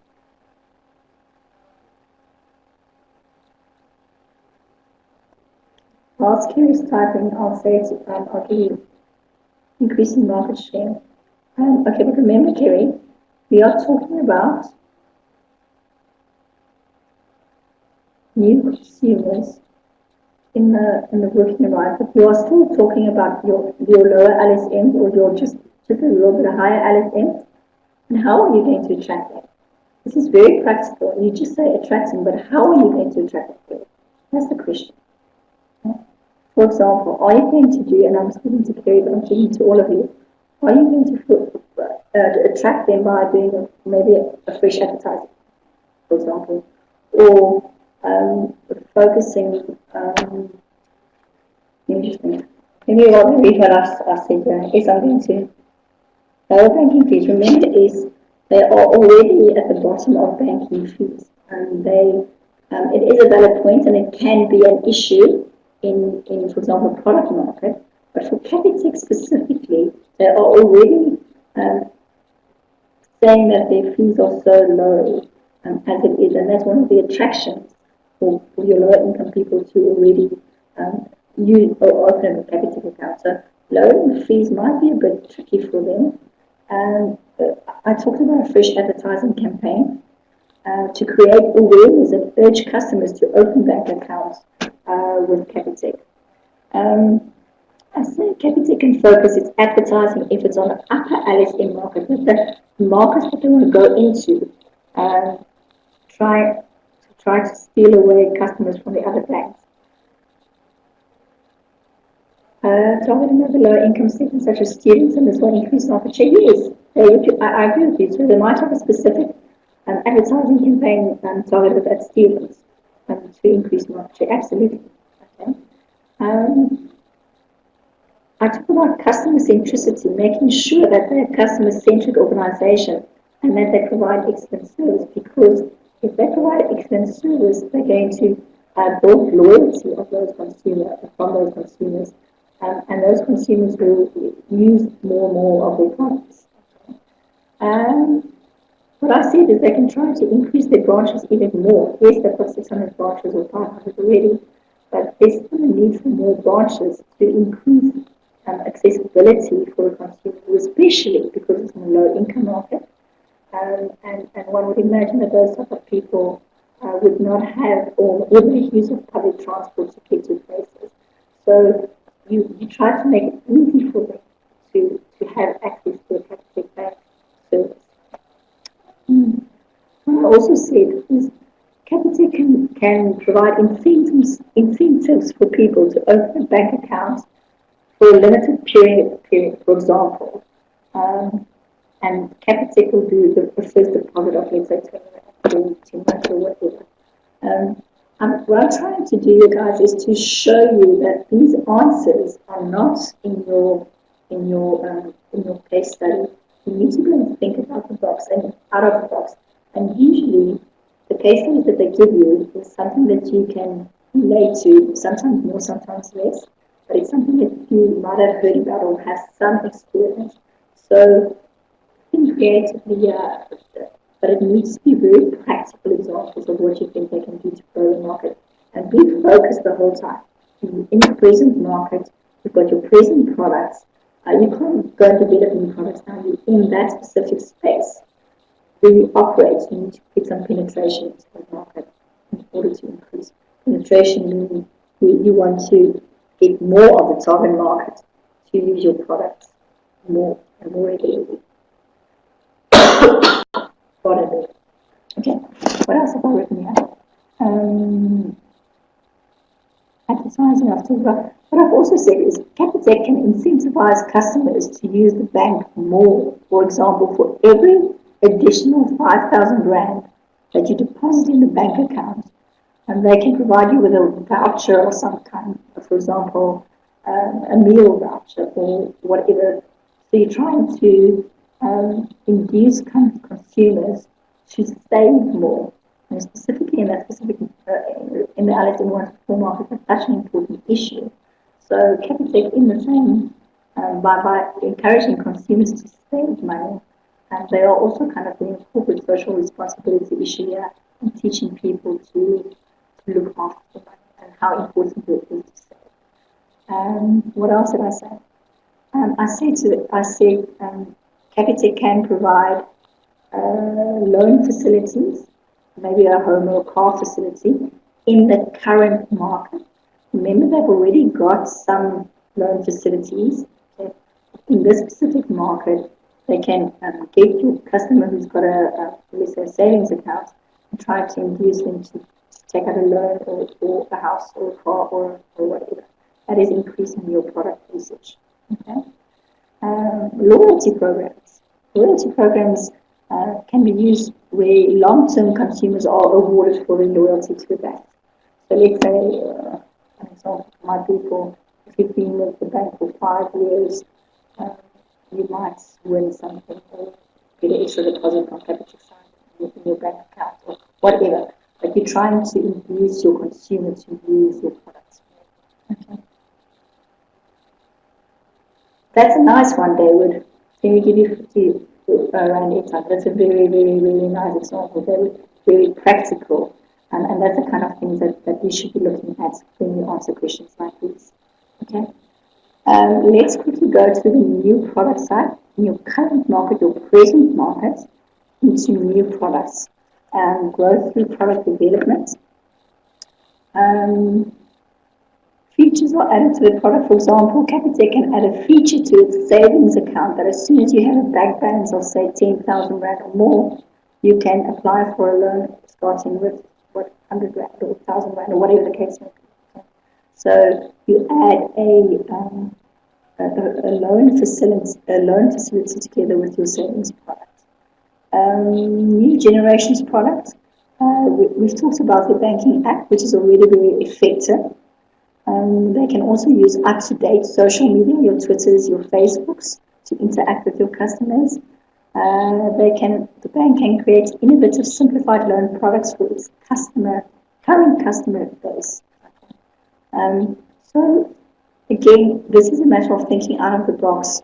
What can they do with those same people, but what kind of products can they add to their current product line to entice those people to use the Capitec services more? I'm talking a lot here. Do I make sense? Please talk to me.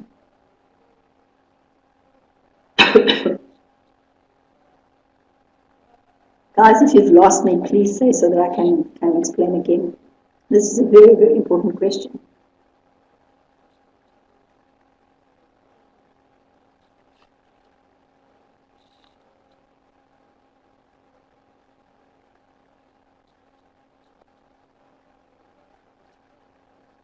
Still listening? Good, yeah. All good. Right. Yeah, we just talked about product development, Lisa. This was all good. Okay. Yeah, we're continuing, Lisa, with growth through market development, and this is actually quite an easy one. Expand geographically. Let's say, for example, it's not in the case study, but let's say, for example, they are not very, they don't have that many, or they don't have any branches in the Northern Cape. They can expand into the Northern Cape, for example, or they can go sub-Saharan Africa and go across South Africa's borders. The other one is targeting new segments. They might look, one of you said new segments, if I remember correctly. They might want to go for pensioners, or they would say students, for example. But it's new segments, it's not current people that they're looking at. It's a new market, but they've got the current product. So understand this issue. Go and have a read. Sorry, okay, let me stop myself. For this question, they've only asked the growth in existing product markets. They've asked for growth through product development and growth through market development. Only those three blocks. However, having said that, in other exams, they have asked growth through diversification, and they have asked vertical integration in previous exams. So you need to understand all five of those blocks and what it all means. Right? And I want to challenge you here, guys, when you learn this, when you are busy sitting at your desk and you are trying to cram these things into your head because it is, okay, put some examples down already. Write some examples down and take a product that you're familiar with as well as a service that you're familiar with, because applying this to a product and applying this to a service is very good. If you've got the examples in your head already, you might just need to tweak them a little bit for the case study that you're going to get in the exam. Okay. But if you've got examples in your head already, it helps so much when you're in the exam time and you're stressed. And you can just take those examples that you've learned and you can say, does it fit to this case study or not? And usually it does. So get the examples that you get before the time. I'm not going to go in any more detail of this. I just wanted to say to you, have a look at, so this is figure 10.5. Have a look at table 10.5 on page 289. There's also quite a couple of nice examples that you can use whilst you are studying to give you some ideas for the examples. That just going to make writing the exam so much easier for you. Guys, this question 5. Are you with me? Yes, you're going to make it, but are you still with me, everyone?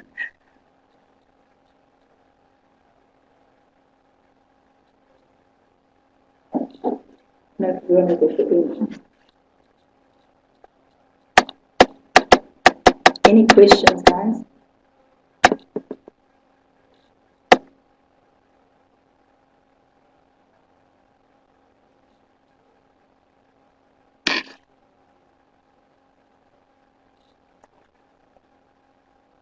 Following still. Thank you, Lisa.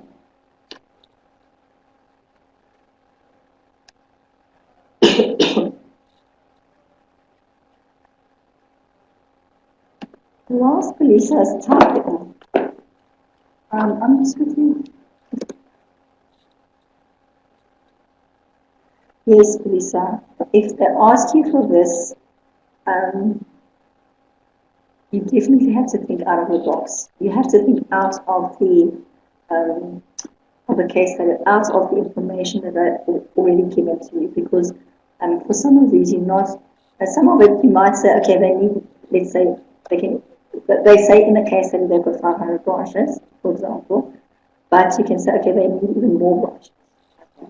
But the answers of these are not necessarily in the case study as well. You need to kind of think a little bit further in what they've given to you.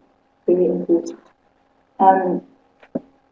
If I just think of two very important chapters, I would definitely say chapters 9 and 10 And again, I have to reiterate, I don't see the exam, I don't know if it's asked, but just from a practical point of view, from a practical application point of view, I would think chapters 9 and 10 are very important. If you want to spot, which I don't suggest you do, but if you want to spot, I would definitely include those two chapters. Okay, let's go to Capitec and question 6, which was 20 marks. The select framework can be used to identify and analyze the different ways in which an organization's competitive advantage is structured. Identify and describe Capitec Bank's competitive advantage in terms of the following elements of the select framework. It's 4 for each: it's substance, expression, effect, cause, and time span. That's your chapter 8.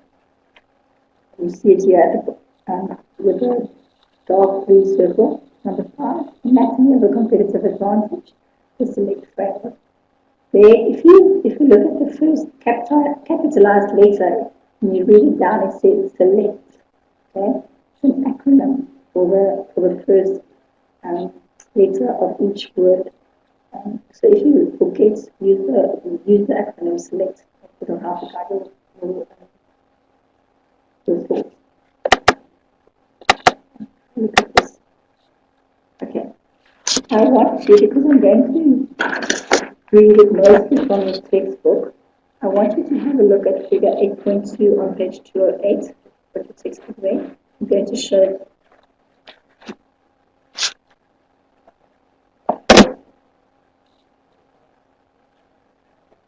You will see there.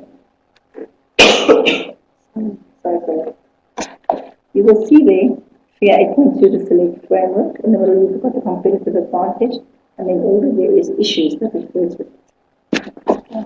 And then the explanation starts at the bottom of page 208, and we've got substance versus substance. Substance, you've got positional versus kinetic advantages.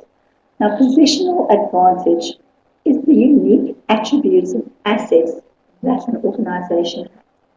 Unique attributes and assets that your organization has. The textbook goes further and says the positional advantage of a convenience food store is that they are located at a petrol station. Okay? So yes, that is position, that is physical, the position of the outlets in the textbook example. But there are other issues in terms of positional advantage as well. I'll tell you what I've written here.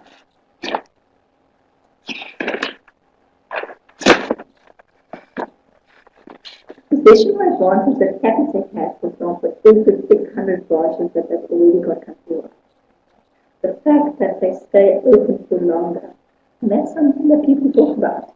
The fact that they are open on Sunday, so that's positional advantage that Capitec is enjoying. I know other banks are now doing the same. But that they, as being a first mover in the market, being the first one to have longer banking hours, to have Sunday, mornings open, that's a positional advantage that they enjoy.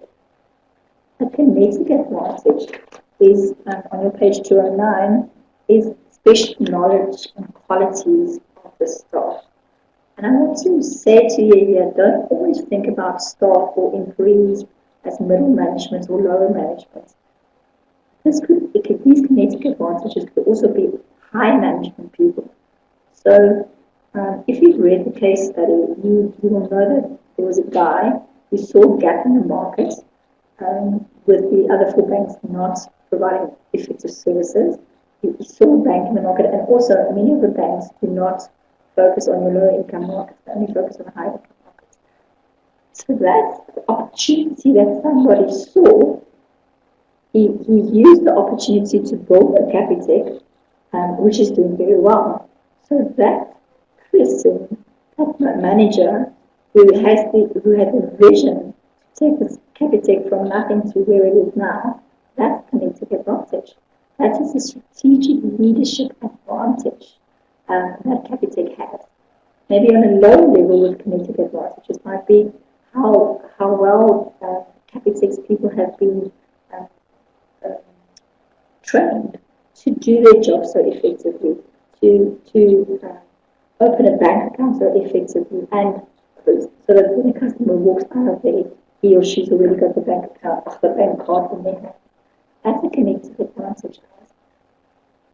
Having said that, I have to, and on the screen it says positional versus kinetic.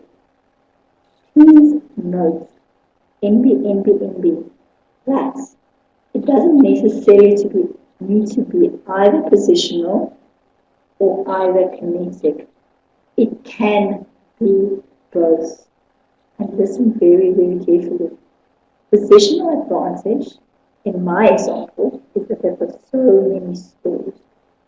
But they also have a kinetic advantage in terms of the strategic visionary leadership and well-trained staff. So both of these issues give them a competitive advantage. It's not only positional, it's not only kinetic. Right?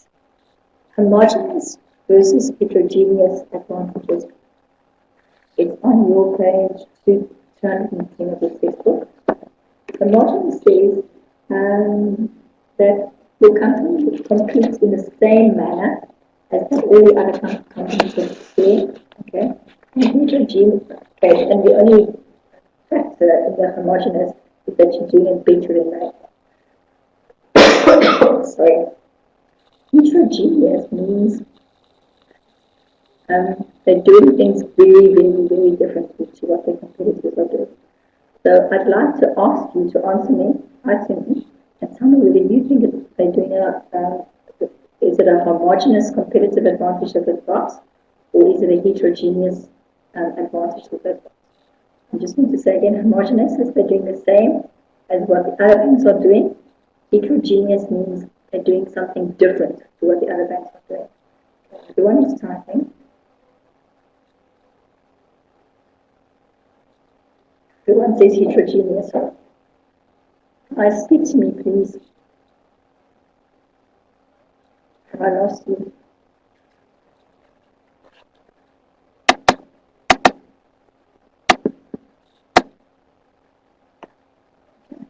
Nobody else wants to speak to me, so I'll answer your heterogeneous question. Yes, it is heterogeneous, okay?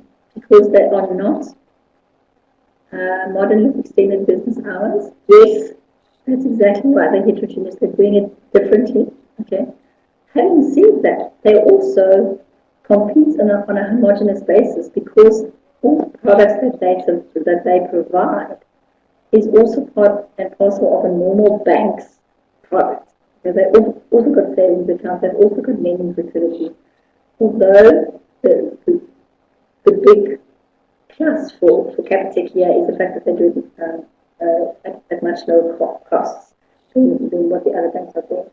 So again here guys, this is not homogeneous versus heterogeneous in this example, it is both. And you can decide to address both when you write exam, or you can choose either or. But whatever you do is explain yourself sufficiently. If you say it's heterogeneous, that's fine, like Ruan did. But if you say it's homogeneous, like I said that it's the same banking services, you can say the advantage that they have is that it's the costs are so much lower. Guys, this is quite a tough one. You need to keep your head together this one. Okay, expression. Tangible versus intangible advantages. Tangible meaning one can see it, customers can see it, employees can see it. Intangible means that it can't be seen. So if anybody can tell me what kind of tangible advantage would Capitec have, and which intangible advantages do they have, if any? Which one would you choose? And now you're very quiet.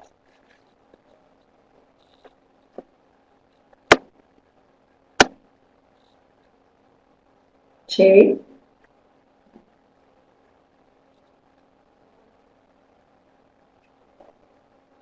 Cues. That's definitely a tangible advantage. Yes, thank you. Definitely. I'll wait for Cherry. Okay, no, Cherry, that's absolutely fine if you haven't read the case study. But if you think about, I think also Jerry came in a little bit late online, so you might have missed what I've said about Capitec, but it doesn't matter. Intangible, you can't see it. And SES, no queues. That is definitely an intangible advantage. No queues means better customer service. I mean, that's a tangible advantage. I'm sorry. I talked here about the paperless society, the instant delivery, the global one solution. That is the branches that are young and funky looking, very different. They also, from a tangible point of view, they also invest a lot in terms of SMSs, blogs, senior managers' visits to the branches. So there's a lot of things that people and clients and employees can see, which are tangible, that creates an advantage for Capitec. The intangible advantages could be something like the technology. You and I, when we go into the bank, we can't see it, but we feel it in terms of the good service. All right. So that's an intangible competitive advantage. And again, this is the specific expression one, tangible versus intangible. It's not either tangible or either intangible. It includes both. So you just motivate whichever one you choose. Motivate why you say. Discrete versus compound advantages. Discrete meaning it's one major advantage that it has above all the other banks, and that's what makes it competitive. For compound advantages, there's a couple of individual advantages that are not strong enough on its own. Each advantage is not strong enough to make it competitive. But if you put those individual advantages together, you compound them, it makes the company so much stronger from a competitive point of view. Now, if we think, we've talked about their market share already, so they've got a high market share. We talked about their strong brand. Sorry, guys. We've talked about the technology, we've talked about the employees, both from a managerial point of view, but also from a staff-facing point, how well trained they are, how solution-oriented they are. So there's a lot of things that Capitec does, which is good, and that provides them with compound advantages, a compound advantage to be competitive. Okay, I hope that.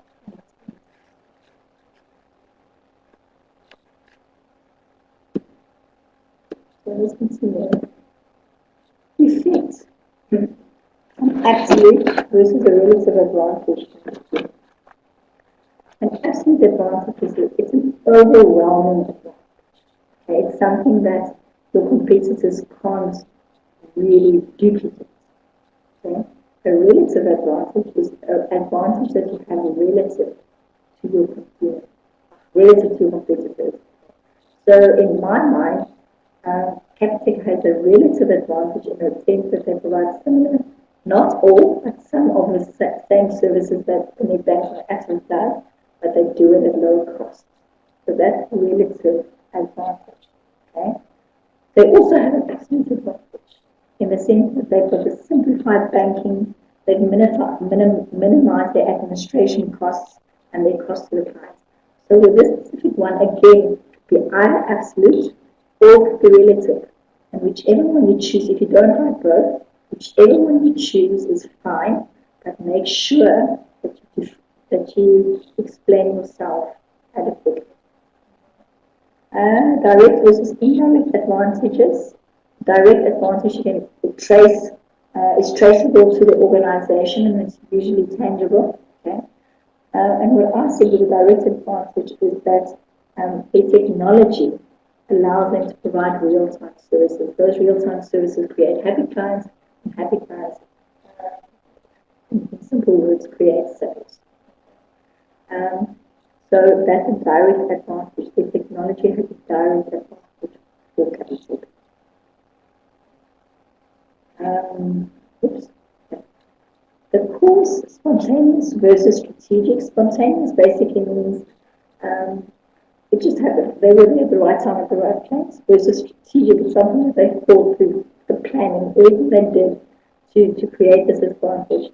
And for me, this is a clear-cut strategic advantage because the manager, the MD, when he saw a gap in the market where the other banks' services were not good enough, where the other banks' services were aimed at your higher income market. And it was a very strategic decision that the capital management team took to say, okay, we're going to open a bank, we're going to focus on these markets, these are the issues, low cost, simplified. So it's a very strategic process that they thought through, that they, to create a capital bank, right? If you've got another opinion, please share with us. Compact versus a cooperative advertising. Okay. You have a look on your page 250. They talk about a competitive advantage when the organization moves outside of the domestic market. And a cooperative advantage is when it cooperates with competitors, strategic alliances, creating strategic alliances, those kind of things. They did not create any cooperative advantages. Capitec never worked with any other banks to become Capitec, so therefore it could only be a competitive advantage. Okay. And then the last one in the select framework is time span, whether it's a potential advantage now or whether it's an actual advantage. I think in this case it's definitely an actual advantage is happening now. It's not, yes, they are going to look at other markets over time, the higher income markets, but the advantage is now, it's happening now.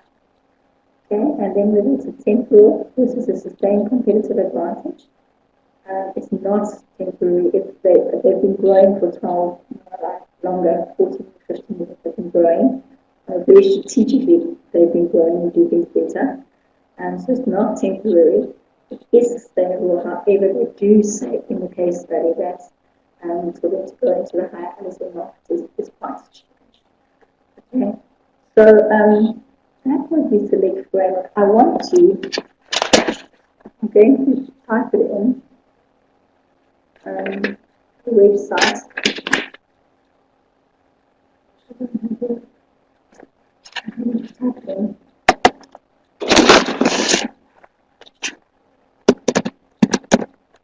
Go and have a look at researchgate.com and Google select framework or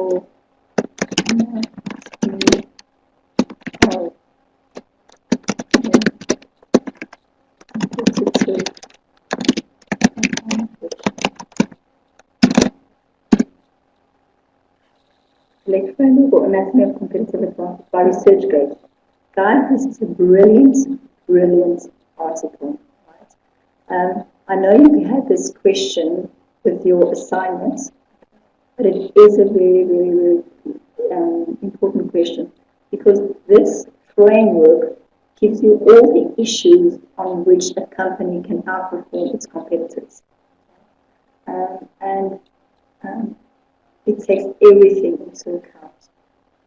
This is you're also going to give the select framework, I think, in Marketing 3, but I also did advanced global marketing at IMM, and they still get this framework.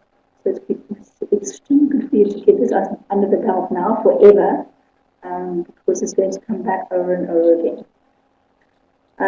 Chair, I just understand how to answer this type of question so they ask for proper effect. Okay, how to answer the question. Thank you for asking, Chair. I wanted to say, they ask you to define each of these issues, except for the L, the local, but the others, substance, expression, effect, cause, and time span. What I would do if I was you, and I'm just going to go to my previous slide.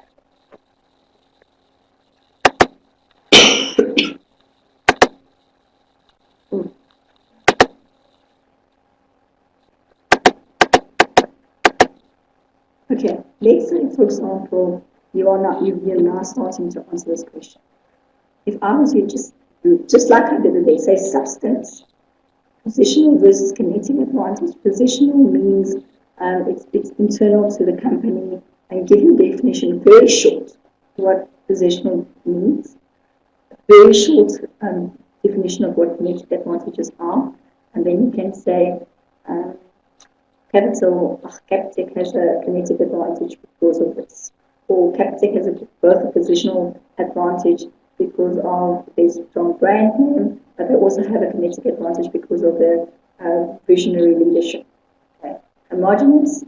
What is homogeneous? They operate on the same basis as other competitors.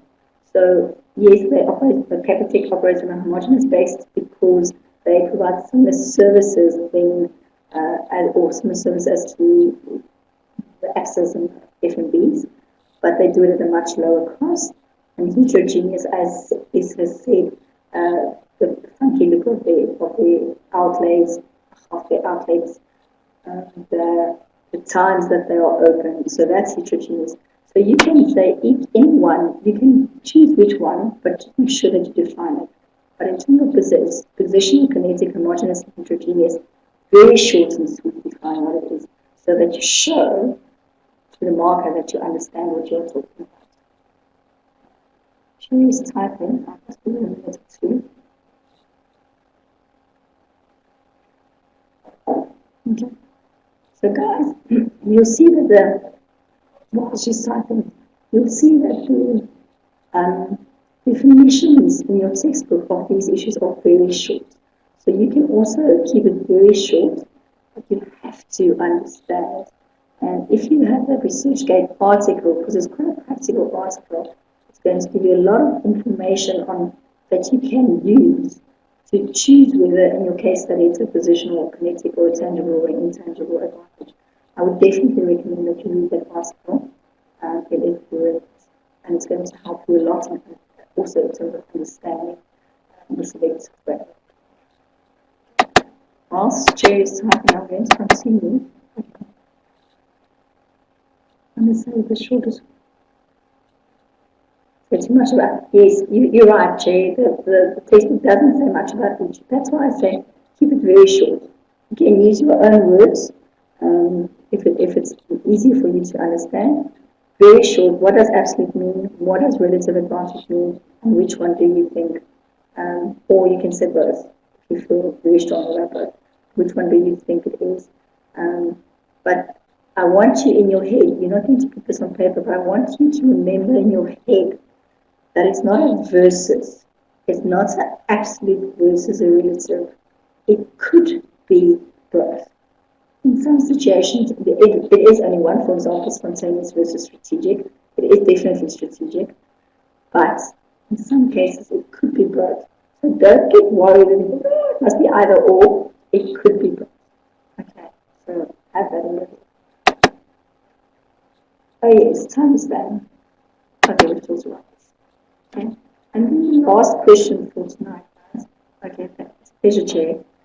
Last question for tonight is question 7 that says, analyze and describe the unique customer value offering of Capitec Bank by focusing on 3 types of perceived benefits and then 3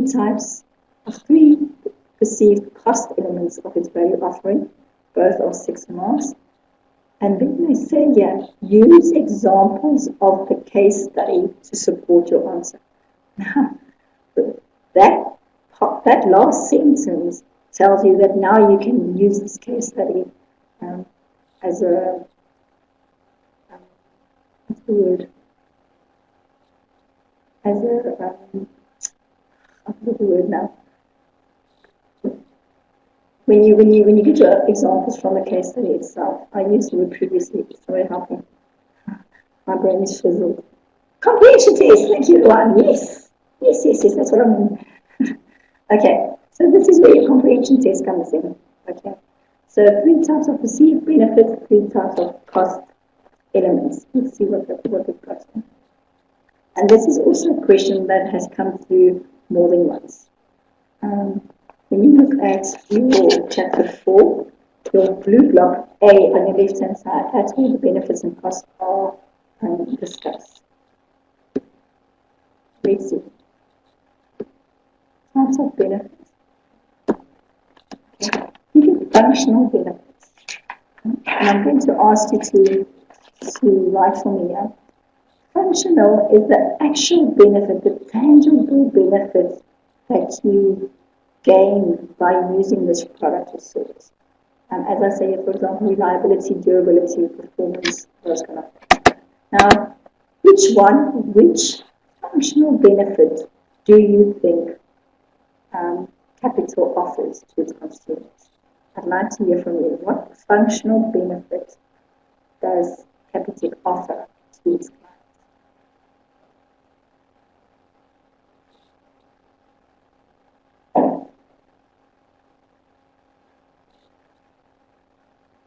Extend hours, definitely. Thank you, Pelisa.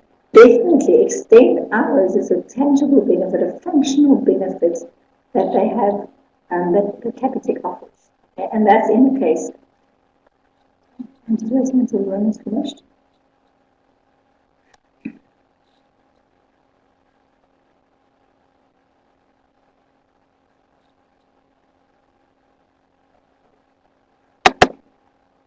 Paperless transactions, absolutely. That's a functional benefit. Performance, definitely. Okay, so those things come from the case study, and it's definitely a functional benefit for Capitec and for the consumer. Okay, well done, both of you. Okay, now let's look at emotional. When consumers get a warm feeling of pleasure when using a product, do you think that Capitec provides any emotional benefits to its consumers? I'd like you to answer me, please.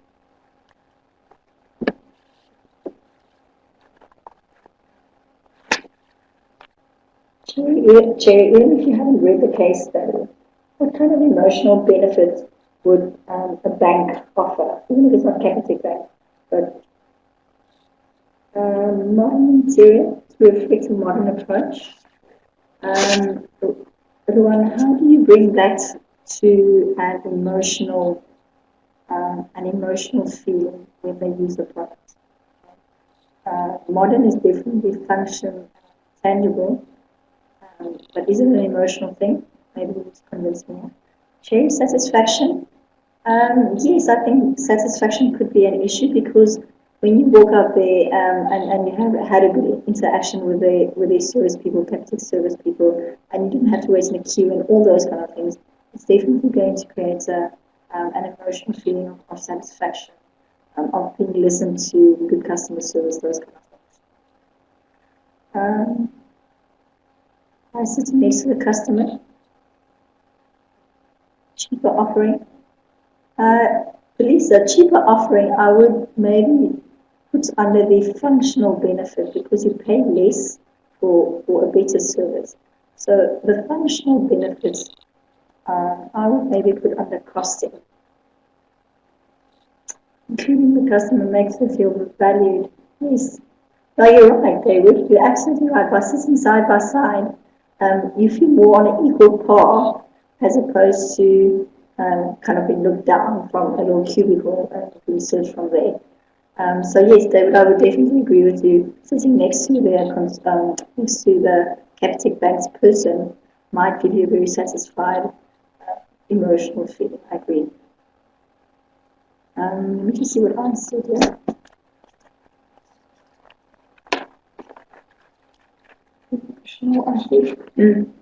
With emotional, I said people will have a positive attitude towards Capitec as it reduces costs and provides fast and simple service. Capitec is also very accessible with its number of branches. Okay? So emotionally, it's easy to find. I'm going to give good service there. So that whole feeling of it's okay to go to the bank. It is an emotional, positive feeling. Okay, lastly, image. Well, not lastly, thirdly.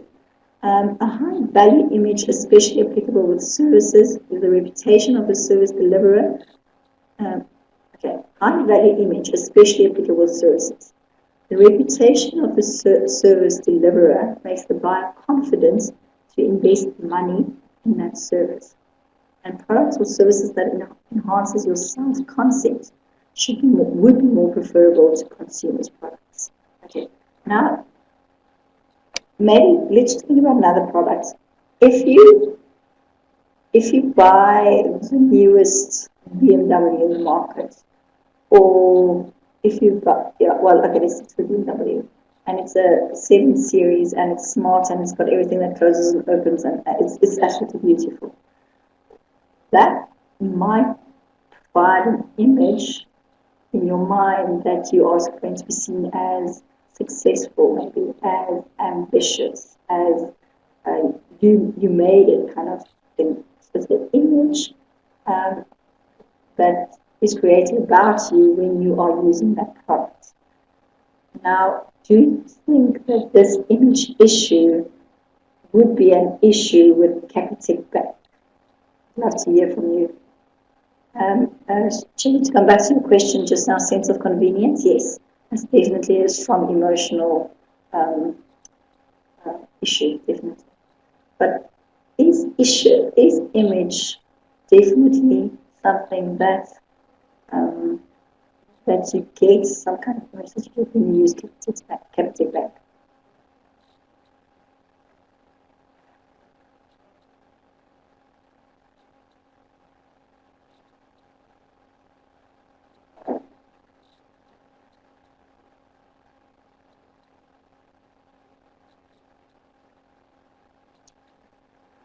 I'll come back to this question in the rush. Okay. What next thing? Social. For example, compliments from friends and family. My opinion is that this issue is not applicable to Capitec, but this is purely my opinion, because I don't think by having a Capitec Bank card that you're going to be more accepted by your friends or family, or that they're going to think that you are smart or successful or anything like that.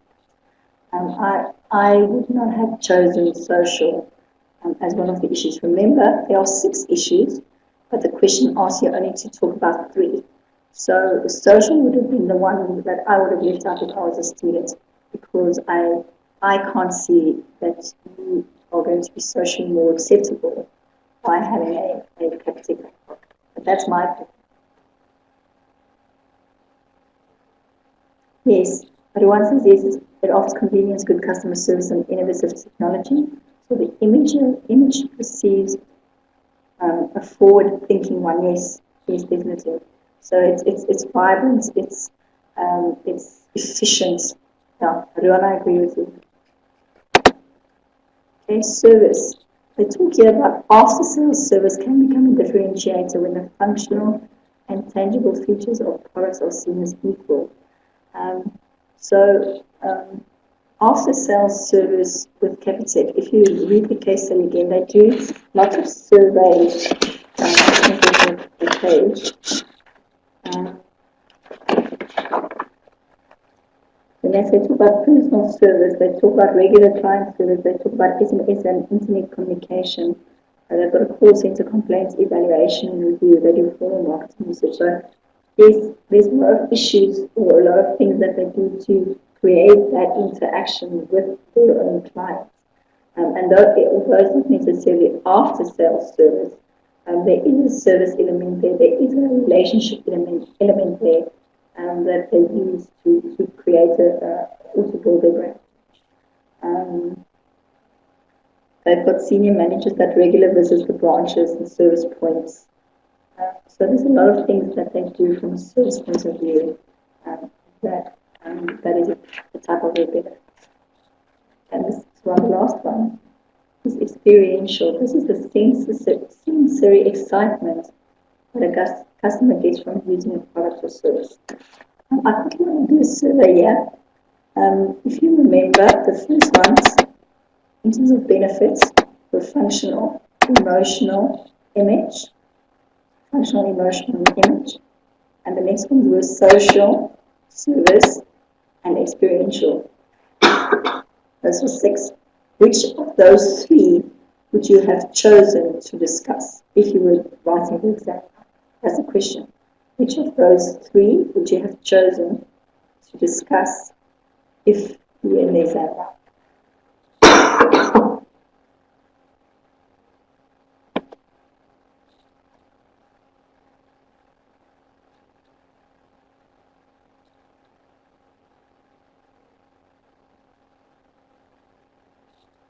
Service, yes. Experiential, yes. And functional. Okay, check. Experiential, imaging, service. Functional, service, and experiential. Yes, I agree with all of you. You all have got service, which is good. You've all got, Cherry and David has got functional, which I also agree with. Experiential, I also agree with. I've also got an image. So, yeah, things you need to understand. If you know there are 6 benefits, okay, you must choose the 3 in this case. Don't worry, I understand the one. Okay, so choose the 3 that you know the most about, that is the easiest for you to explain in this when you write your exam, to make it easy on yourself as well. Because I didn't read my question, and I tried to put something on each of these 6 benefits. And then when I got to social, I thought, what am I doing now? When did I reread my question? And I realized that I didn't read my question. Okay. So that is the benefits. Let's put the costs. There are only 3. Monetary costs, these are the actual costs incurred to have that bank account from a consumer point of view. So you might have to have some administration fee to create your bank account. You actually pay costs on your services that you receive, on your transactions that you do with Capitec. So all of those costs are your actual monetary costs. Now, time and energy, these are the queues. Physically have to return products for alterations or repairs, which is not part of the service industry. But queues is definitely an issue with Capitec, and they've cut that type of cost. They cut that out of the equation.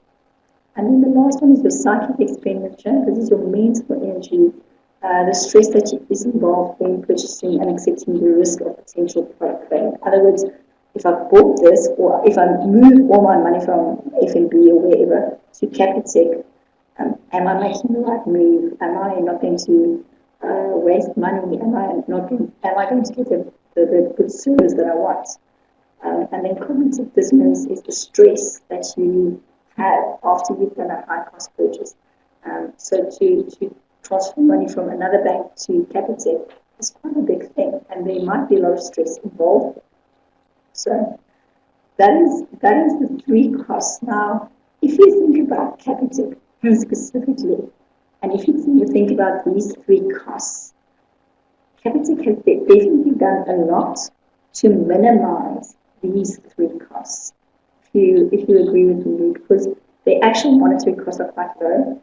From a time point of view, they've explained that there are no queues, and that you get your little card, and when they call you, you go for a service.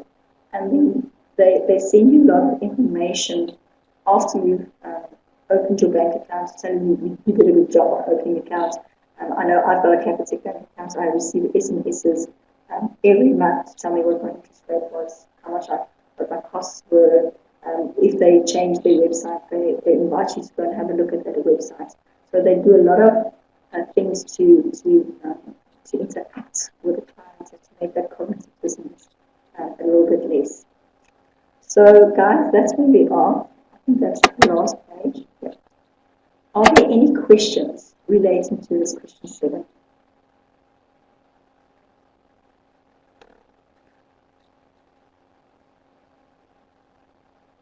All good. Thanks, Jay. Okay. All right, guys. So, last couple of things. It sounds so obvious, but this is so important. Read the question, and then read it again. It's amazing to see how many students misread their question. For example, as I said to you, right in the beginning, section A does not refer to the Capitec case study. Okay? But what they sometimes do is within those questions, they might say, give examples of, let's say, the Marriott Hotel. And then they don't use the Marriott Hotel, they go and use a town watch. Do what they asked you to do. So read the question 3 times. I remember in the beginning I said to you, portfolio analysis is one of the keywords. Highlight your keywords, draw circles around them, whatever, but make sure that you focus on exactly what they've asked you to do. Right? First one. Second one, plan your answers. Okay, like this, the last functional benefits or the benefits that they have. Think of the three that's going to be the easiest for you to answer. So don't just rush off and start at the functional benefits. Think about it before you start to say, okay, I'm going to have functional, emotional, and maybe image. Okay, otherwise you start scratching out and you start to waste your time and your paper looks like a okay. I've said this a couple of times. Be sure you know the mark allocation for each question, because this helps you to understand how much to write. The growth question, which is question 5. I've seen this question in 3 exams before, 4 exams, and with each exam, mark allocation was different. Exactly the same question. The application is different because the case study is different, but the mark allocation is very, very different for exactly the same question. So make sure that you know how much you need to write. Okay, I've said this a couple of times as well. Don't only give headings, you have to explain. Guys, this is a second year module. Explain what you mean with innovation or expression or memorability or adaptability. Explain what you mean. Not long, just short, critical, to the point sentences. Structure your answer properly. Number your questions properly. Underline, highlight, etc., etc. Make it easy for your marker. And when I was a student, I bulleted like you put on your system now. I bullet something very easily because it's easier for you to focus your thoughts. You finish your sentence. You don't babble between the sentences, and it's very easy for the marker to mark if you've got a bulleted, because you know exactly where each new idea, new suggestion is starting. It just makes it so much easier. Okay, and that was the last one. I really wish you all the best. Everything, I hope it goes well. Work hard. It's worth it working hard. Remember, there's a lot of theory that you need to understand. And go and learn it in the way that you understand what you need to do, not paraphrase. It's just too much information to try to learn a paraphrase. So go and understand the issue, because if you understand it, it will be easy to remember, and the application is so much easier. Anybody? Oh, I see our time is finished. Anybody else got a last question?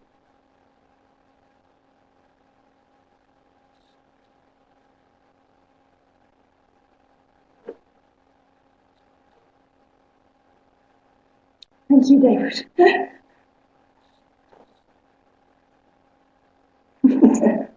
Gee, I'll probably see you tomorrow, I think, if you are here.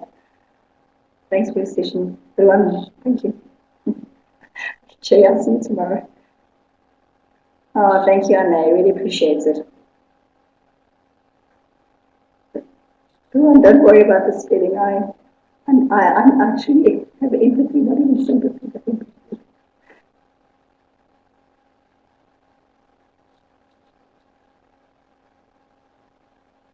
Okay, whilst Jerry and Brew are typing, good luck. I hold thumbs and knees and everything that I've got. I actually hope it goes well with you guys.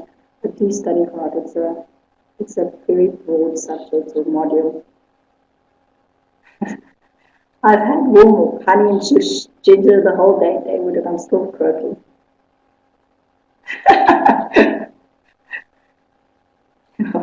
Can't raise my voice, Jay. Tomorrow's another day. It's a pleasure, guys. Good luck. For those who I see you tomorrow, I'll see you. And with the rest of you, hope to see you again sometime.